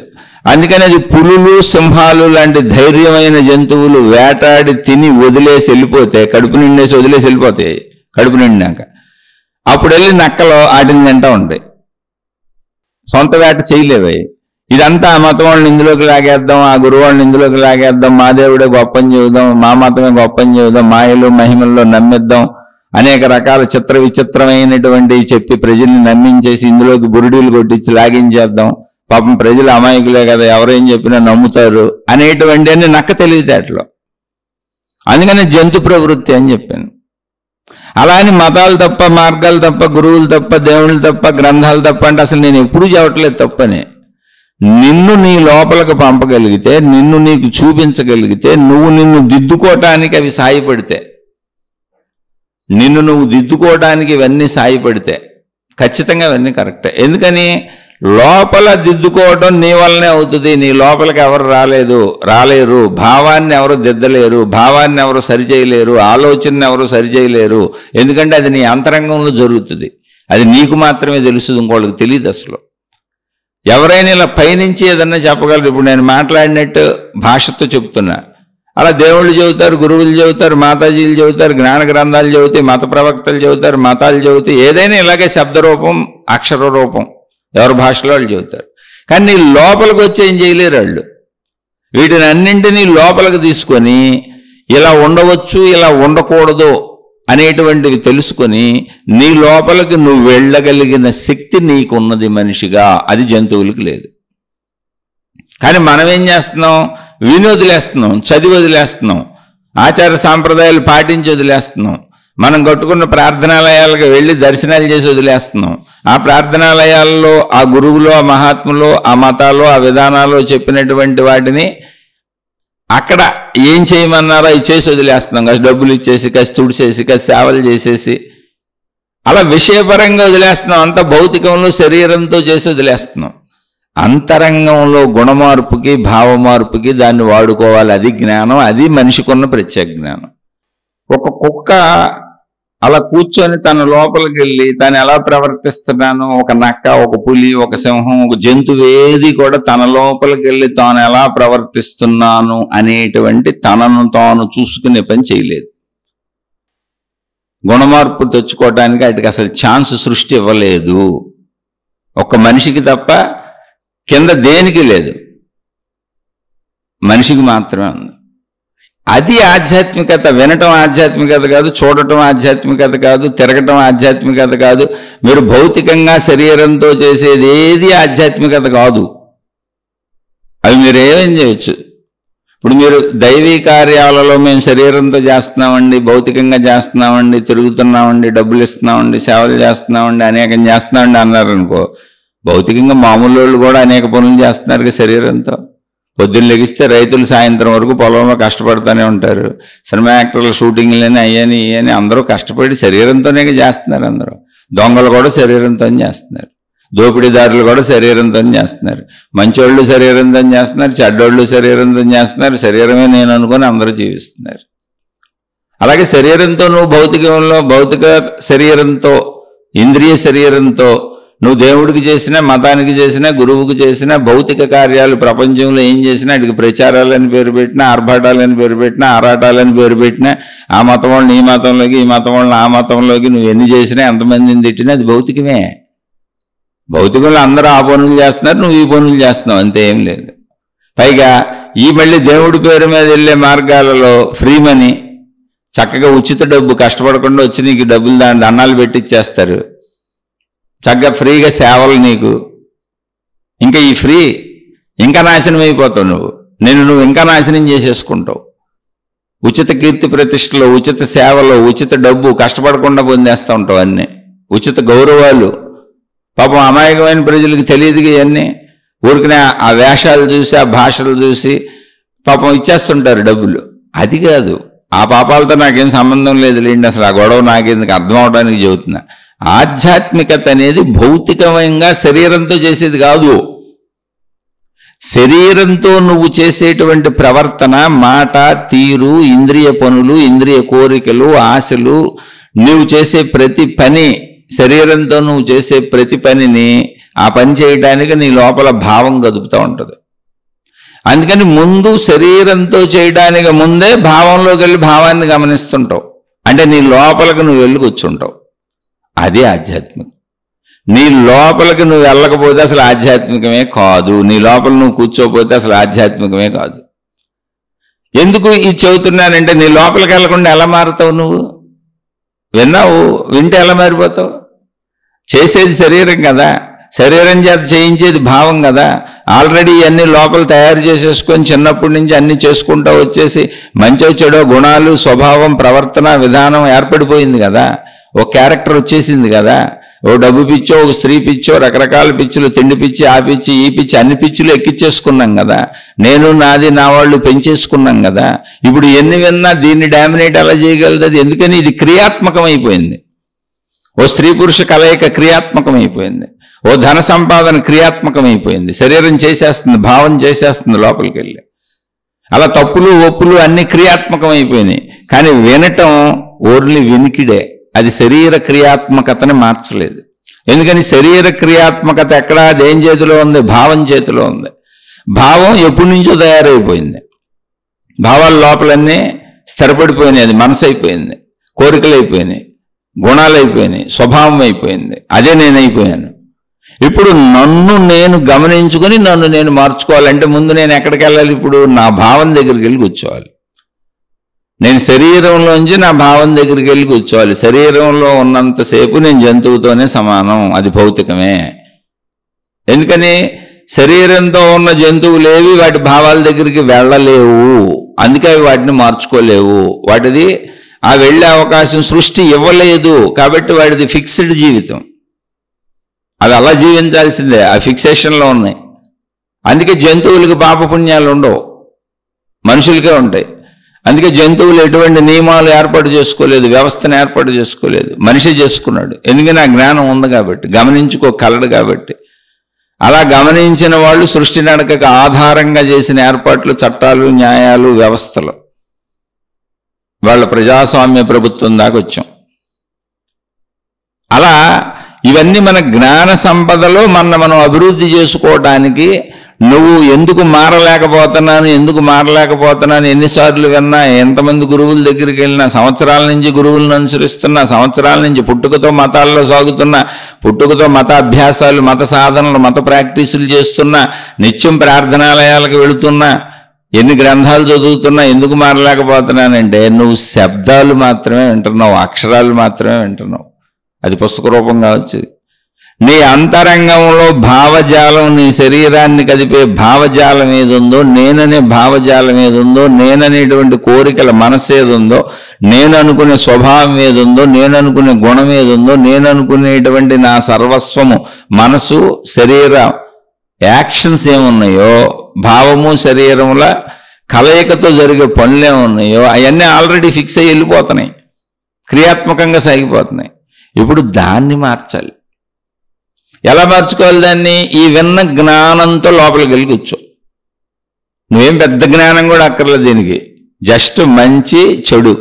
అసలు నువ్వు ఏ జ్ఞానం వినపోయినా, ఏ మతాన్ని అనుసరించకపోయినా, ఏ దేవుడి దగ్గరికి వెళ్ళకపోయినా, ఏ గురువుని అనుసరించకపోయినా, ఏ మాతాజీని అనుసరించకపోయినా, ఒక మనిషిగా ఈ భూమి మీద జీవిస్తున్న నీకు సృష్టించిన అద్భుతమైనటువంటి విశేషమైనటువంటి నిజమైన విశేషం ఏంటి నీ తల్లో అంటే జ్ఞానము, బుద్ధి, విచక్షణ జ్ఞానము.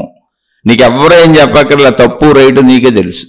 చిన్న పిల్లవాడి నుంచి ఇంకొక 10 నిమిషాల్లో చచ్చిపోబోయే వ్యక్తి వరకు స్పృహ ఉంటే మంచి చెడు ప్రతిదీ తెలుసు వాళ్ళకి.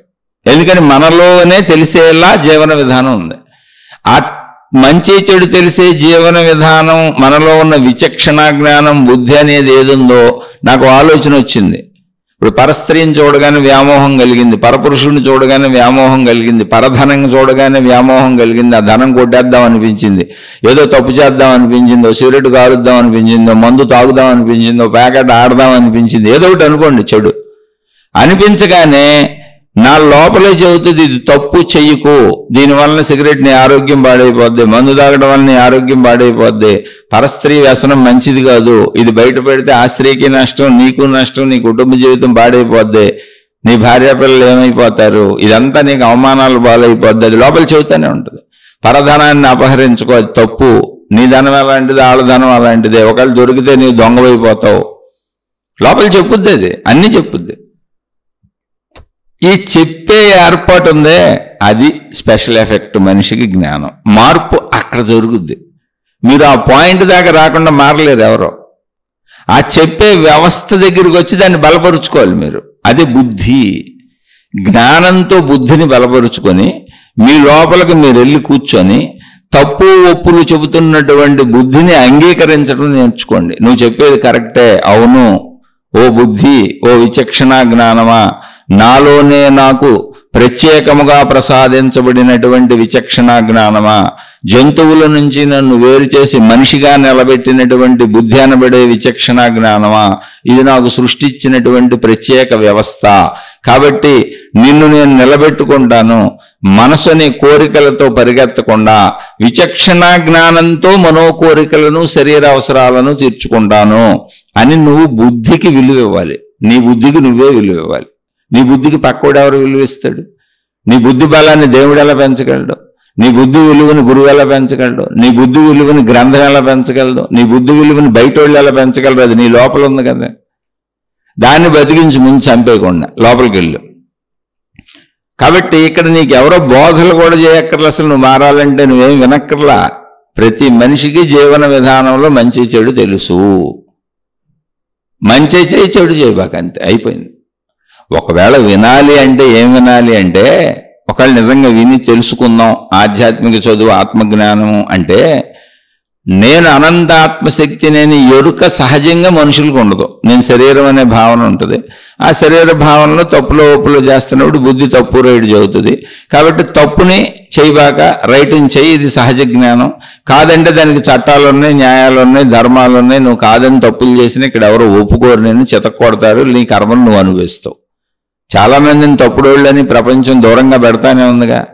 ప్రపంచం ఎవరిని చావట్లేదు. వ్యభిచారులని చెప్పింది, తాగుబోతులని చెప్పింది, వ్యసనపరులని చెప్పింది, జోదగాళ్ళని చెప్పింది, చెడ్డోళ్ళని చెప్పింది, రాక్షసులని చెప్పింది, దొంగలని చెప్పింది, హంతకులని చెప్పింది, రేపిస్టులని చెప్పింది. ఈ పేర్లన్నీ పెట్టింది ఎవరు? మనుషులకే. మనుషులు పెట్టిన పేర్లే.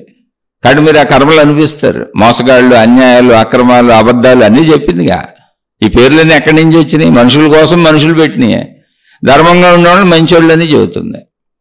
కాబట్టి భౌతికంలో నీ లోపలికి వెళ్ళి నిన్ను నువ్వు భావాన్ని దిద్దుకొని మంచిగా బతకడం నేర్చుకో. ఆ మంచిగా బతకడానికి పెద్ద బోధలు అక్కర్లా. దేశకాల పరిస్థితుల్లో నీ మనసే చెప్పేస్తుంది. పరిస్థితులన్నీ తెలుసుగా నీకు, ఈ దేశంలో, ఈ కాలంలో, ఈ ప్రదేశంలో, ఇప్పుడు ఇక్కడ ఎలా ఉండాలి అన్నప్పుడు నీ లోపలదే చెప్పుద్ది. ఇది తప్పు చేయకు, ఇది ఒప్పు చెయ్యని, దాన్ని పాటించే. నీ లోపలది చెప్పేదాన్ని పాటించే అంతే. ఇప్పుడు భార్యని కేకలేశారు, నీ బుద్ధే చెప్పుద్ది. ఎందుకు అనవసరంగా అరుస్తున్నావు మీద, నీ మూర్ఖత్వం తగలయ్యా అనొచ్చు. ఆవిడ ఆపేసే, అనవసరం అంటుందిగా ఆపే. అలాగే భర్త మీద ఎగిరెగిరి పడుతుంటే నీ మనసు నీకు చెప్పుద్ది. పొరపాట్లు తప్పులు నీ హృదయమే నీకు చెప్పుద్ది, నీ బుద్ధే నీకు చెప్పుద్ది. కాబట్టి దాన్ని పాటించేయి. మరి తెలుసుకోవాల్సింది ఏంటంటే, సహజంగా శరీరము మనస్సు అనే భావనలో సాగిపోయే మనిషికి మంచి వరకు తనను తాను తెలుసుకోగలడు. తనను తాను మంచిలో గమనించుకొని ప్రయత్నించి సాధన చేసి మంచిలో ఉంచవచ్చు. అయితే నేను అనంత ఆత్మశక్తి అనే ఎరుకలేని మనిషికి ఆత్మజ్ఞాన చదువు, ఆ ఎరుకను పొందినటువంటి మహాత్ములు ఎవరైనా చెప్పింది వినాలి తప్పకుండా. ఎందుకంటే మనకు ఎరుక లేదుగా. విన్నాక అది మళ్ళీ వినటం వరకే, సాధన నువ్వే చేసుకోవాలి. అందులోనూ అద్భుతం ఏం లేదు. ఏంటి, ఇప్పుడు నేను శరీరాన్ని, నేను మనసుని, నేను బుద్ధిని, ఇది తెలుస్తున్నాయిగా. బుద్ధి బలం పెంచుకుంటే, బుద్ధి చెప్పినట్టు విని తప్పులు చేయకుండా ఒప్పులు చేస్తే నేను మంచివాడిని, మంచిగా బతుకుతాను, మంచిదాన్ని మంచిగా బతుకుతాను, అంతవరకు బాగానే ఉంది, ఓకే. మరి చనిపోతే ఏమైంది? అప్పుడు శరీరం ఉంది, మరి ఏమంటున్నారు? ప్రాణం పోయింది అంటున్నారు. అంటే ఉన్నదేంటి? బతుకున్నప్పుడు ప్రాణం ఉంది. మరి ఈ ప్రాణం ఏంటి? అది మళ్ళీ అక్కడ ఆత్మజ్ఞానం మొదలవుద్ది. ఆధ్యాత్మికతలో ఆత్మజ్ఞానం ఇది. ఆధ్యాత్మికత అంటేనేమో నీ లోపలికి నువ్వు వెళ్ళటం, నిన్ను నువ్వు గమనించుకోవటం, నిన్ను గమనించుకొని నీలో చెడు భావాలని మంచి భావాలుగా మార్చుకోవటం, చెడును వదిలేయటం, మంచిని పెంచుకోవటం. అలా నీ లోపలికి నువ్వు వెళ్ళటం ఆధ్యాత్మికత. నువ్వు శరీరంలో బయట ఉండి శరీరంతో చేయటం మొత్తం భౌతికమే. నీ లోపలికి వెళ్ళి భావమార్పు చేసుకోవటం, గుణమార్పు చేసుకోవటం అనే ప్రాసెస్సే ఆధ్యాత్మికత. అంటే ఆధ్యాత్మికత అనేది భావానికి, అంతరంగానికి సంబంధించింది, శరీరానికి సంబంధించింది కాదు అసలు, అది భౌతికం. ఆధ్యాత్మికతలో ఆత్మజ్ఞాన చదువు అంటే ఏంటి? ఆధ్యాత్మిక చదువు, ఆత్మజ్ఞాన చదువు అని రెండు పదాలు వాడుతుంటాను. ఆధ్యాత్మిక చదువు అంటే లోపలికి వెళ్ళటం, లోపల నన్ను నేను సరి చేసుకొని మంచిగా ఉంచుకోవటం. ఆత్మజ్ఞాన చదువు అంటే నా ప్రాణశక్తి ఏంటి, నాకు ఇప్పుడు వరకు దాని గురించి తెలియదు. చనిపోతే ప్రాణం పోయింది అంటున్నారు. మరి బతికొండగా నేను బతికొండటానికి, నా శరీరం కదలటానికి, నా మనసు కదలటానికి, నా బుద్ధి కదలటానికి, మొత్తం నా లోపల భావాలు, నా బయట శరీరము, మొత్తం కదలికలన్నింటికీ మూలం ప్రాణశక్తి. మరి ఈ ప్రాణశక్తి ఏంటి అని తెలుసుకునే ప్రయత్నం ఆత్మజ్ఞాన చదువు. దాన్ని తెలుసుకున్న మహాత్ములు చెప్పారు, ఎలా తెలుసుకోవాలో చెప్పారు. అది కష్టమైన విషయం ఏం కాదు, దానికి ఏం లేదు. సింపుల్గా చక్కగా రోజు కాసేపు, ఇప్పుడు శరీరాన్ని కదుపుతూ ఉంటాం, శరీరాన్ని కదపకుండా ఆపు, కాసేపే, ఓ 10 నిమిషాలు, పావు గంట. మిగిలినంత కుటుంబ జీవితం, సంసార జీవితం, ధన సంపాదనలు అన్నీ చక్కగా చేసుకోండి, ధర్మంగా చేసుకోండి, మంచిగా ఉండండి, ఆధ్యాత్మికతలో ఉండండి. ఆధ్యాత్మికత అంటే ఏంటి? నీ లోపలికి నువ్వు వెళ్ళటం, నీ లోపల వైపుకి నువ్వు వెళితేనే అది ఆధ్యాత్మికం. నువ్వు నేనని శరీర భావనలో ఉండి నువ్వు శరీరంతో చేసేదంతా భౌతికమే. నీ లోపలికి వెళ్ళి నీ గుణాలని, నీ స్వభావాలని, నీ ఆలోచనల్ని నువ్వు గ్రహిస్తూ, వాటిలో తప్పుల్ని సరిచేసుకుంటూ, వాటిని ఒప్పు వైపు తీసుకొచ్చి, మంచి వైపు తీసుకొచ్చి, మంచిలో నడిపించుకుంటూ ఉంటే అది ఆధ్యాత్మికం. అంటే అప్పుడు నువ్వు నీ లోపల ఉంటావు. ఆధ్యాత్మికంలో ఎప్పుడూ నువ్వు నీ లోపల, నీ హృదయంలో, నీ అంతరంగంలో, నీ భావాల దగ్గర ఉంటావు, భావాలతో కలిసి ఉంటావు. అది ఆధ్యాత్మికం, పక్కా ఆధ్యాత్మికం. అందుకని ఇది ఆధ్యాత్మిక చదువు. భౌతిక చదువు ఎవడెవడికి చెప్పక్కర్లేదు. భౌతిక చదువుకి స్కూల్స్ ఉన్నాయి, మామూలు పనులు ఎవరు తెలియదు వాళ్ళు చేసుకుంటూ పోతానే ఉన్నారుగా. ఆధ్యాత్మిక చదువు అంటే ఇది. ఆత్మజ్ఞాన చదువు అంటే ఇదే. ఆధ్యాత్మిక చదువులో నేను శరీరాన్ని, మనసుని, బుద్ధిని అనే దాన్ని దాటి ఈ అన్ని కదలికలకి మూలమైన ప్రాణశక్తి ఒకటి ఉంది. అది లేకపోతే అసలు నేను కదలలేను. గాఢ నిద్రలో నాకు అసలు శరీర ఎరుక లేదు, మనసు ఎరుక లేదు, బుద్ధి ఎరుక లేదు, అసలు నేను ఉన్నానని ఎరుక్కోవడం లేదు, కానీ నేను బతికే ఉన్నాను. అంటే గాఢ నిద్రలో నేను ఎక్కడికి వెళ్తున్నాను? శరీరంలో లేను, మనసులో లేను, బుద్ధిలో లేను, నాకు నేనన్న ఎరుక కూడా లేని స్థితిలో ఉన్నాను. అంటే ఎక్కడ ఉన్నాను? మరి బతికే ఉన్నాను కదా, ప్రాణశక్తిలో ఉన్నాను. ఓహో, నిద్రలో ప్రతిరోజు ప్రాణశక్తిలోనే ఉంటున్నాను.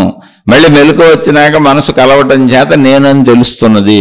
అక్కడి నుంచి మనసు పనిచేస్తుంది, బుద్ధి పనిచేస్తుంది, శరీరం పనిచేస్తుంది, అన్నీ కదుపుకుంటూ జరుగుతున్నాను. మరి ఈ ప్రాణశక్తిని ఎప్పుడు తెలుసుకుంటాను? అనే ప్రయత్నంలో ప్రాణశక్తిని తెలుసుకునే ప్రయత్నం చేస్తే అది ఆత్మజ్ఞానం చదువు. ఆత్మజ్ఞాన చదువుకేంటి ఏమి వద్దు, నిద్రలో ఏం జరుగుతుందో దాన్ని మెలకువలో చెయ్యి. నిద్రలో ఏమైంది, శరీరం నిద్రపోయింది, తర్వాత కాసేపు తిరిగి మనసు నిద్రపోయింది. మనసు తిరుగుతున్నంతసేపు ఏమన్నాను, కలలు అన్నాను, స్వప్నావస్థ అన్నాను. తర్వాత మనసు కూడా నిద్రపోయింది, అప్పుడు ఎక్కడున్నాను, ప్రాణశక్తిలో ఉన్నాను. ఇప్పుడు నువ్వేం చేస్తావు అంటే మెలకువలో ఆత్మజ్ఞాన చదువుకి ఆ ఆత్మజ్ఞాన స్థితిని, అంటే నా ప్రాణశక్తినే ఆత్మశక్తి అన్నారు, దాని గూర్చినటువంటి జ్ఞానం కనుక ఆత్మజ్ఞానం అని చెప్పుకుంటున్నాం. దీన్ని ఆత్మజ్ఞాన చదువు అని. దాన్ని తెలుసుకోవటానికి చక్కగా శరీరాన్ని ఆపి కూర్చో, దానికే ధ్యానము అన్నారు.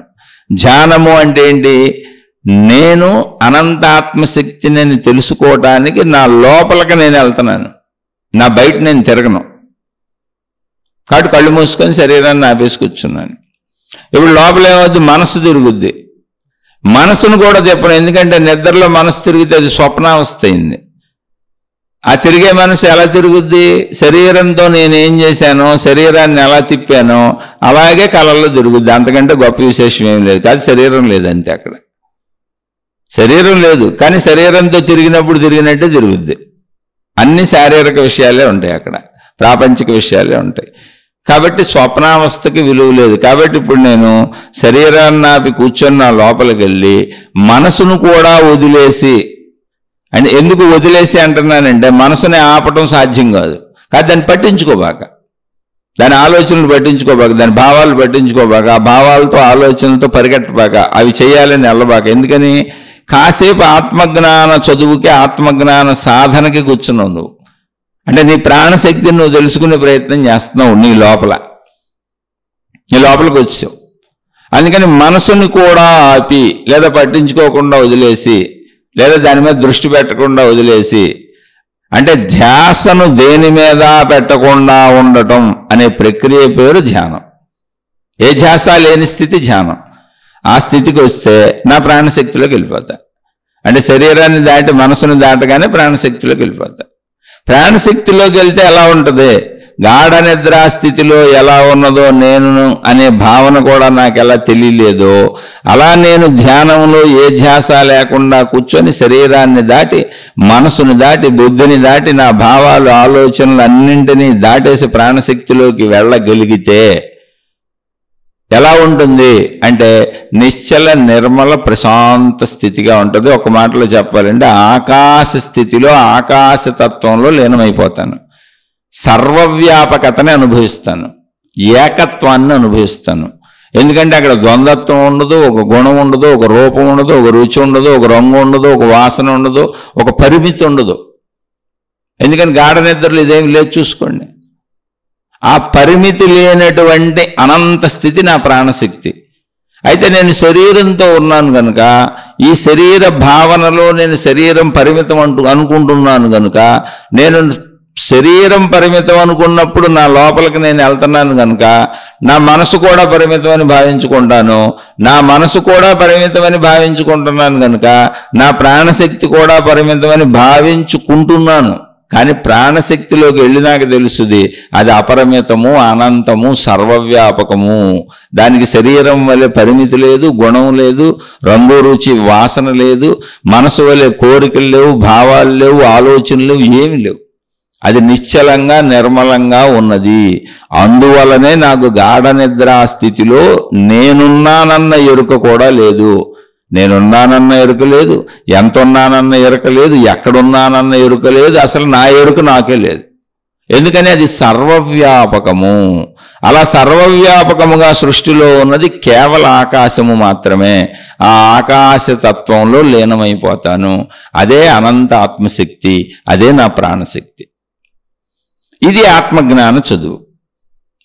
ఆధ్యాత్మికత అంటేనేమో శరీరం నుంచి లోపలికి నా భావం దగ్గరికి వచ్చేయటం, భావాలను సరి చేసుకోవడం, మంచిగా మార్చుకోవడం, గుణమార్పు చేసుకోవడం అంతా ఆధ్యాత్మిక చదువు. ఆధ్యాత్మిక చదువులో ఆత్మజ్ఞాన చదువు అంటే నేను అనంత ఆత్మశక్తిని, సర్వవ్యాపక ఆకాశ స్థితిని తెలుసుకోవడం. ఈ సాధనలు చేసుకుంటే తప్ప గుణమార్పు రాదు. మారలేను, చెడుని వదలలేను, ధనకాంక్షను వదలలేను, అంటే పిచ్చిని డబ్బు అవసరమే, నాకు కూడా అవసరమే. నాకు డబ్బు భయం కూడా ఉంది. నా జీవితంలో డబ్బు సరిపోద్దో లేదని భయం కూడా నాకు ఉంది. నా పిల్లలు బాగుండాలని నాకుంది, నా సంసారం బాగుండాలని నాకుంది, నా భార్య పిల్లలు క్షేమంగా ఉండాలని ఉంది, నేను క్షేమంగా ఉండాలని ఉంది, మేము సుఖంగా ఉండాలని ఉంది, మేము హాయిగా ఉండాలని ఉంది, మేము సంతోషంగా ఉండాలని ఉంది. అయ్యేం తప్పు కాదు. కానీ ఇవన్నీ నాకు ధర్మంగా ఉండాలని ఉంది, మంచిగా ఉండాలని ఉంది. ధనం సరిపోదేమన్న భయం ఉంది. ఎటువంటి అనారోగ్యాలు బాధలు రాకూడదు అనేటువంటి కోరిక ఉంది.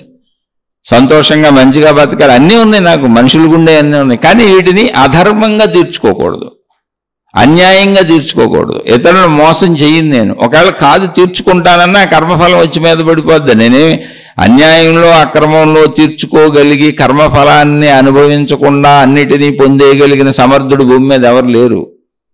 నువ్వు ఎన్ని చేసినా కర్మల మీద నీకు తిరిగి వచ్చేస్తాయి. ధర్మంగా మంచిగా బతకాలి. అలా అని కుటుంబపరమైన శరీరపరమైన అన్ని భావాలు నాకున్నాయి, అన్నీ ఉంటాయి, అందరికీ ఉంటాయి. దాన్ని జాగ్రత్తగా కాపాడుకోవాల్సిందే. అలా కాపాడుకుంటూ ఆధ్యాత్మిక చదువు చదువుకుంటూ ఆత్మజ్ఞాన చదువు చదువుకుంటూ సాగేవాళ్ళు మాత్రమే గుణమార్పు చేసుకోగలరు, మారగలరు. ఇలా లోపలికి వెళ్లకుండా, అంటే ఆధ్యాత్మికత అని నా లోపలికి నేను వెళ్లకుండా, మీ లోపలికి మీరు వెళ్లకుండా, మీ భావాల దగ్గర కూర్చోకుండా, మీ భావాలను గమనించకుండా, భావాల్లో ఉన్న చెడుని సరిచేసుకోకుండా, మీ భావాలలో మంచిని పెంచుకోకుండా, సద్భావాలతో సత్కార్యాలు చేయకుండా ఎప్పటికీ జీవితంలో గుణమార్పు రాదు. ఎప్పటికీ మీరు మారలేరు. ఎన్ని లక్షల సార్లు వినండి, ఎన్ని వేల మంది గురువులను అనుసరించండి, ఎన్ని వందల వేల గ్రంథాలు చదువుకోండి, వాళ్ళ చుట్టూ తిరగండి, ఆ వేషభాషలు వేసుకోండి, ఏమైనా చేయండి, అదంతా భౌతికమే అవుతుంది. అందుకే భౌతికంలో మతాలు కొట్టుకుంటున్నాయి, మార్గాలు కొట్టుకుంటున్నాయి, గురువులు కొట్టుకుంటున్నారు, మాతాజీలు కొట్టుకుంటున్నారు, మాయే గొప్ప అంటారు, వాళ్ళే గొప్ప కాదంటారు, రకరకాలు ఉన్నాయి, దేశాలు కొట్టుకుంటున్నాయి. మళ్ళీ ఆకర్షిస్తారు.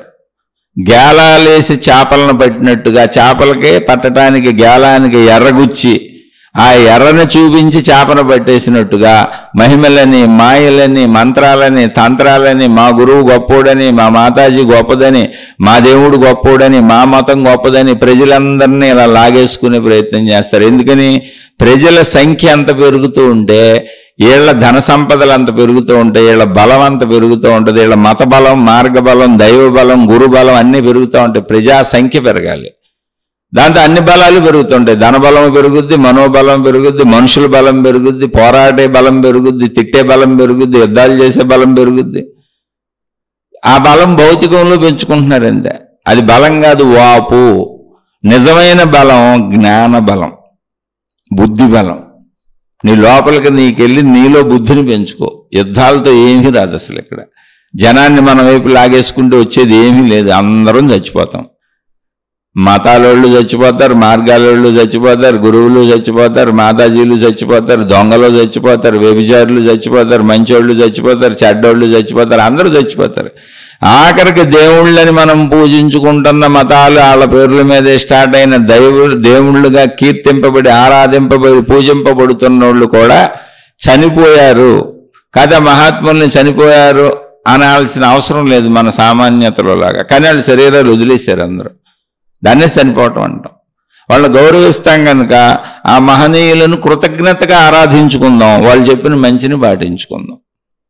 ఎందుకంటే మార్పు రావాలంటే మీరు మీ అంతరంగంలోకి వెళ్ళాలి. అంతరంగంలోకి వెళ్ళి మిమ్మల్ని మీరు గమనించుకొని మీలో చెడుని మీరే తొలగించుకోవాలి. ఎవరూ తొలగించలేరు, అసంభవం.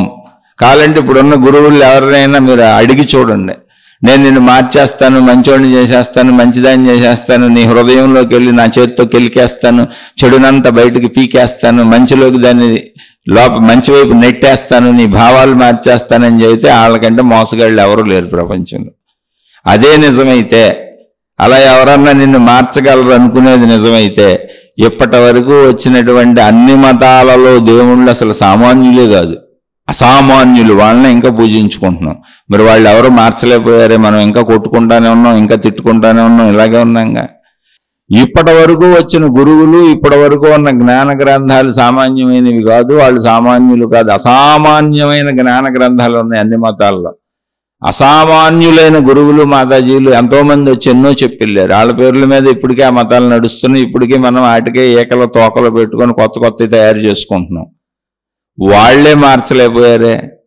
మారిస్తే లోకం అంతా మారిపోయి ఉండేది. ఇంకా ఈ యుద్ధాలు, ఈ దొంగతనాలు, ఈ మోసాలు, ఈ అన్యాయాలు, ఈ కుట్రలు, ఈ కుతంత్రాలు, ఇంకా మనం చెప్పుకోవటాలు, ఇంకా వింటాలు, ఎంతోమంది ప్రచారాలు, ఇవన్నీ ఎందుకుంటాయి అంటే ఏంటి? నేను ఎవరిని కించపరచటలా. ఎవరైనా బయట నుంచి భౌతికంగా నీకు జ్ఞానాన్ని ఇవ్వగలరు, శబ్దపరంగా ఇవ్వగలరు, అక్షరపరంగా ఇవ్వగలరు తప్ప నీ అంతరంగంలోకి వెళ్ళగలిగిన అవకాశం నీకు ఒక్కడికి, నీకొక్కదానికి మాత్రమే సృష్టించింది. దేవుడికి కూడా ఇవ్వలేదు, గురువుకి కూడా ఇవ్వలేదు, ఏ జ్ఞాన గ్రంథానికి ఇవ్వలేదు. నీ గురించి నీ ఒక్కడికే తెలుసు, నీ ఒక్కదానికే తెలుసు. నిన్ను మార్చుకునే అవకాశం నీ ఒక్కడికి, నీ ఒక్కదానికే ఉంది. నమ్మితే ప్రయత్నించుకొని మానండి. నమ్మకపోతే మీరు నమ్మిన గురువులు అంటారో, మతాలు అంటారో, దేవుళ్ళు అంటారో, మార్గాలు అంటారో, మహిమలు అంటారో, మాయలు అంటారో, మీకు ఏది నచ్చితే అటువైపు వెళ్ళిపోండి. ఒకవేళ మీరు మారితే చక్కగా మంచిది. నాకు తెలిసినటువంటి, నేను చదువుకున్న చదువులో నేను గ్రహించినటువంటి నా సొంత అభిప్రాయాలని, నా సొంత విశ్లేషణల్ని, నా సొంత నమ్మకాలని చెప్పాను. ఈ నమ్మాల్సిన అవసరం మీకు లేదు, మీరు నన్ను నమ్మక్కర్లేదు. కానీ నా అనుభవం నేను చెప్పాను. నన్ను నేనే మార్చుకోగలనని నాకు తెలిసింది. ఎంత ప్రయత్నించినా, ఎంతకాలం నుంచి ఎన్ని చేసినా, ఎన్ని చదివినా, ఎన్ని విన్నా, గుణమార్పు నా లోపల నేనే చేసుకోవాలని నాకు అర్థమైంది. దాన్నే చెప్పాను. ఒకవేళ నేను చెప్పింది అబద్ధం అనుకుంటే నన్ను క్షమించి వదిలివేయండి. మీ మార్గాల్లో మీరు హాయిగా సాగిపోండి. నేను చెప్పిన దాంట్లో సత్యం ఉందని ఎవరైనా అనుకొని ఒకవేళ దీన్ని పాటిస్తూ నడుస్తూ ఉంటే తప్పకుండా మీకేమైనా సందేహాలు వస్తే అడగండి.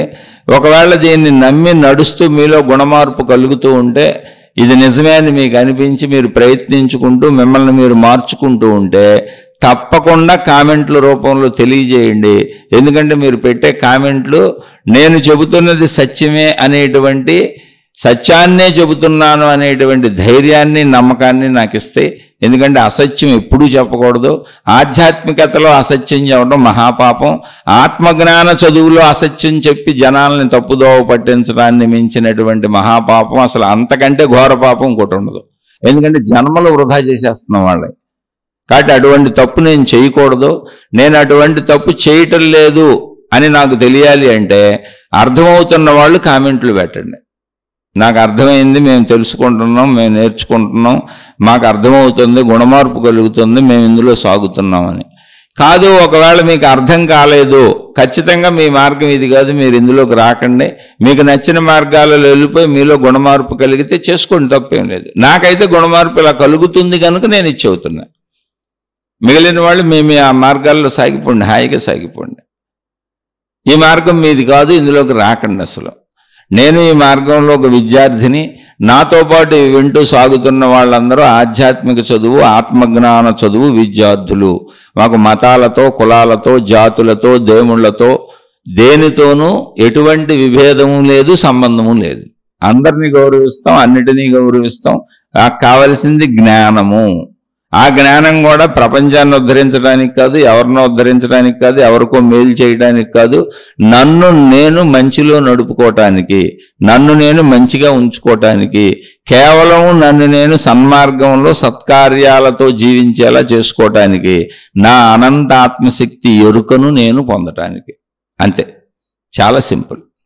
ఎంతవరకు మాత్రమే. ఇది ఆధ్యాత్మిక చదువు, ఆత్మజ్ఞాన చదువుకు సంబంధించిన ఆధ్యాత్మిక ప్రచురణలు అనేటువంటి ఈ శీర్షికలు ఇందుకు వచ్చినాయి, ఇందుకే చెబుతున్నా. అందుకని అర్థమైన వాళ్ళు ఇందులో నడవండి. జీవితం ఆధ్యాత్మిక పాఠశాల, ప్రపంచమే ఆధ్యాత్మిక పాఠశాల, జీవించటమే ఆధ్యాత్మిక పాఠశాల. జీవితంలో అన్నీ నేర్చుకుంటూ ముందుకు సాగిపోదాం. ఆధ్యాత్మిక చదువు చదువుకుంటూ, ఆత్మజ్ఞాన చదువు చదువుకుంటూ, మనను మనం మార్చుకుంటూ, మనను మనం తెలుసుకుంటూ హాయిగా ముందుకు సాగిపోదాం. ఈ మార్గం కాని వాళ్ళు దయించి ఇందులోకి రాగబాకండి. ఎందుకంటే మీరు చాలా కన్ఫ్యూజ్ అవుతారు. ఇది అంత తేలికగా అర్థమయ్యే మార్గం కాదు. ఎందుకంటే మిగిలిన మార్గాలన్నీ డిపెండెన్సీ ఉంటుంది, ఎవరొకళ్ళ మీద ఆధారపడతాం. ఒక మతం మీదో, ఒక దేవుడి మీదో, ఒక గురువు మీదో, ఒక మాతాజీ మీదో కర్ర సాయంతో నడుస్తాం. ఇక్కడ నా మీద నేనే ఆధారపడాలి, జ్ఞాన సాయంతో వెళ్ళాలి. ఆ జ్ఞానాన్ని కూడా నాకు నేనే చెప్పుకోవాలి, నన్ను నేనే మార్చుకోవాలి. అందుకే కొంచెం కష్టతరమైన మార్గం, కానీ నిజంగా అర్థమైతే, నిజంగా గ్రహించగలిగితే కరెక్ట్ మార్గం. నిన్ను మార్చుకోవడం చాలా తేలిక. అంటే ఇది నాకు అనిపించిన నా స్వీయ అభిప్రాయం. ఒకవేళ నా అభిప్రాయంతో ఏకీభవించని వాళ్ళు ఉంటే దయచేసి నన్ను క్షమించండి. నేను ఎవరిని తక్కువ చేయడానికి, కించపరచడానికి అస్సలు చెప్పట్లేదు. నాకు మహాత్ములు అందరూ ఇష్టం, మహనీయులు అందరూ ఇష్టం, మతాలన్నీ ఇష్టం. అందరూ మనుషులు. అసలు మానవ జాతికి మేలు చేయడానికి వచ్చినాయే మతాలు, మహనీయులు కాదని అలా అంటాం. వాళ్ళందరి నుంచి తెలుసుకున్న జ్ఞానాన్నే వడబోసుకొని చెరుకు రసాన్ని పిండినట్టుగా, ఇప్పుడు చెరుకులో ఏం చేస్తాం, రసం తీసుకొని పిప్పి పారేస్తాం. అలాగే మొత్తం నేను గ్రహించిన దాంట్లో ఈ సారాన్ని నేను తీసుకున్నా. ఇది నాకు ఇలా అర్థమైంది, ఈ సారాన్ని మీతో పంచుకుంటున్నా.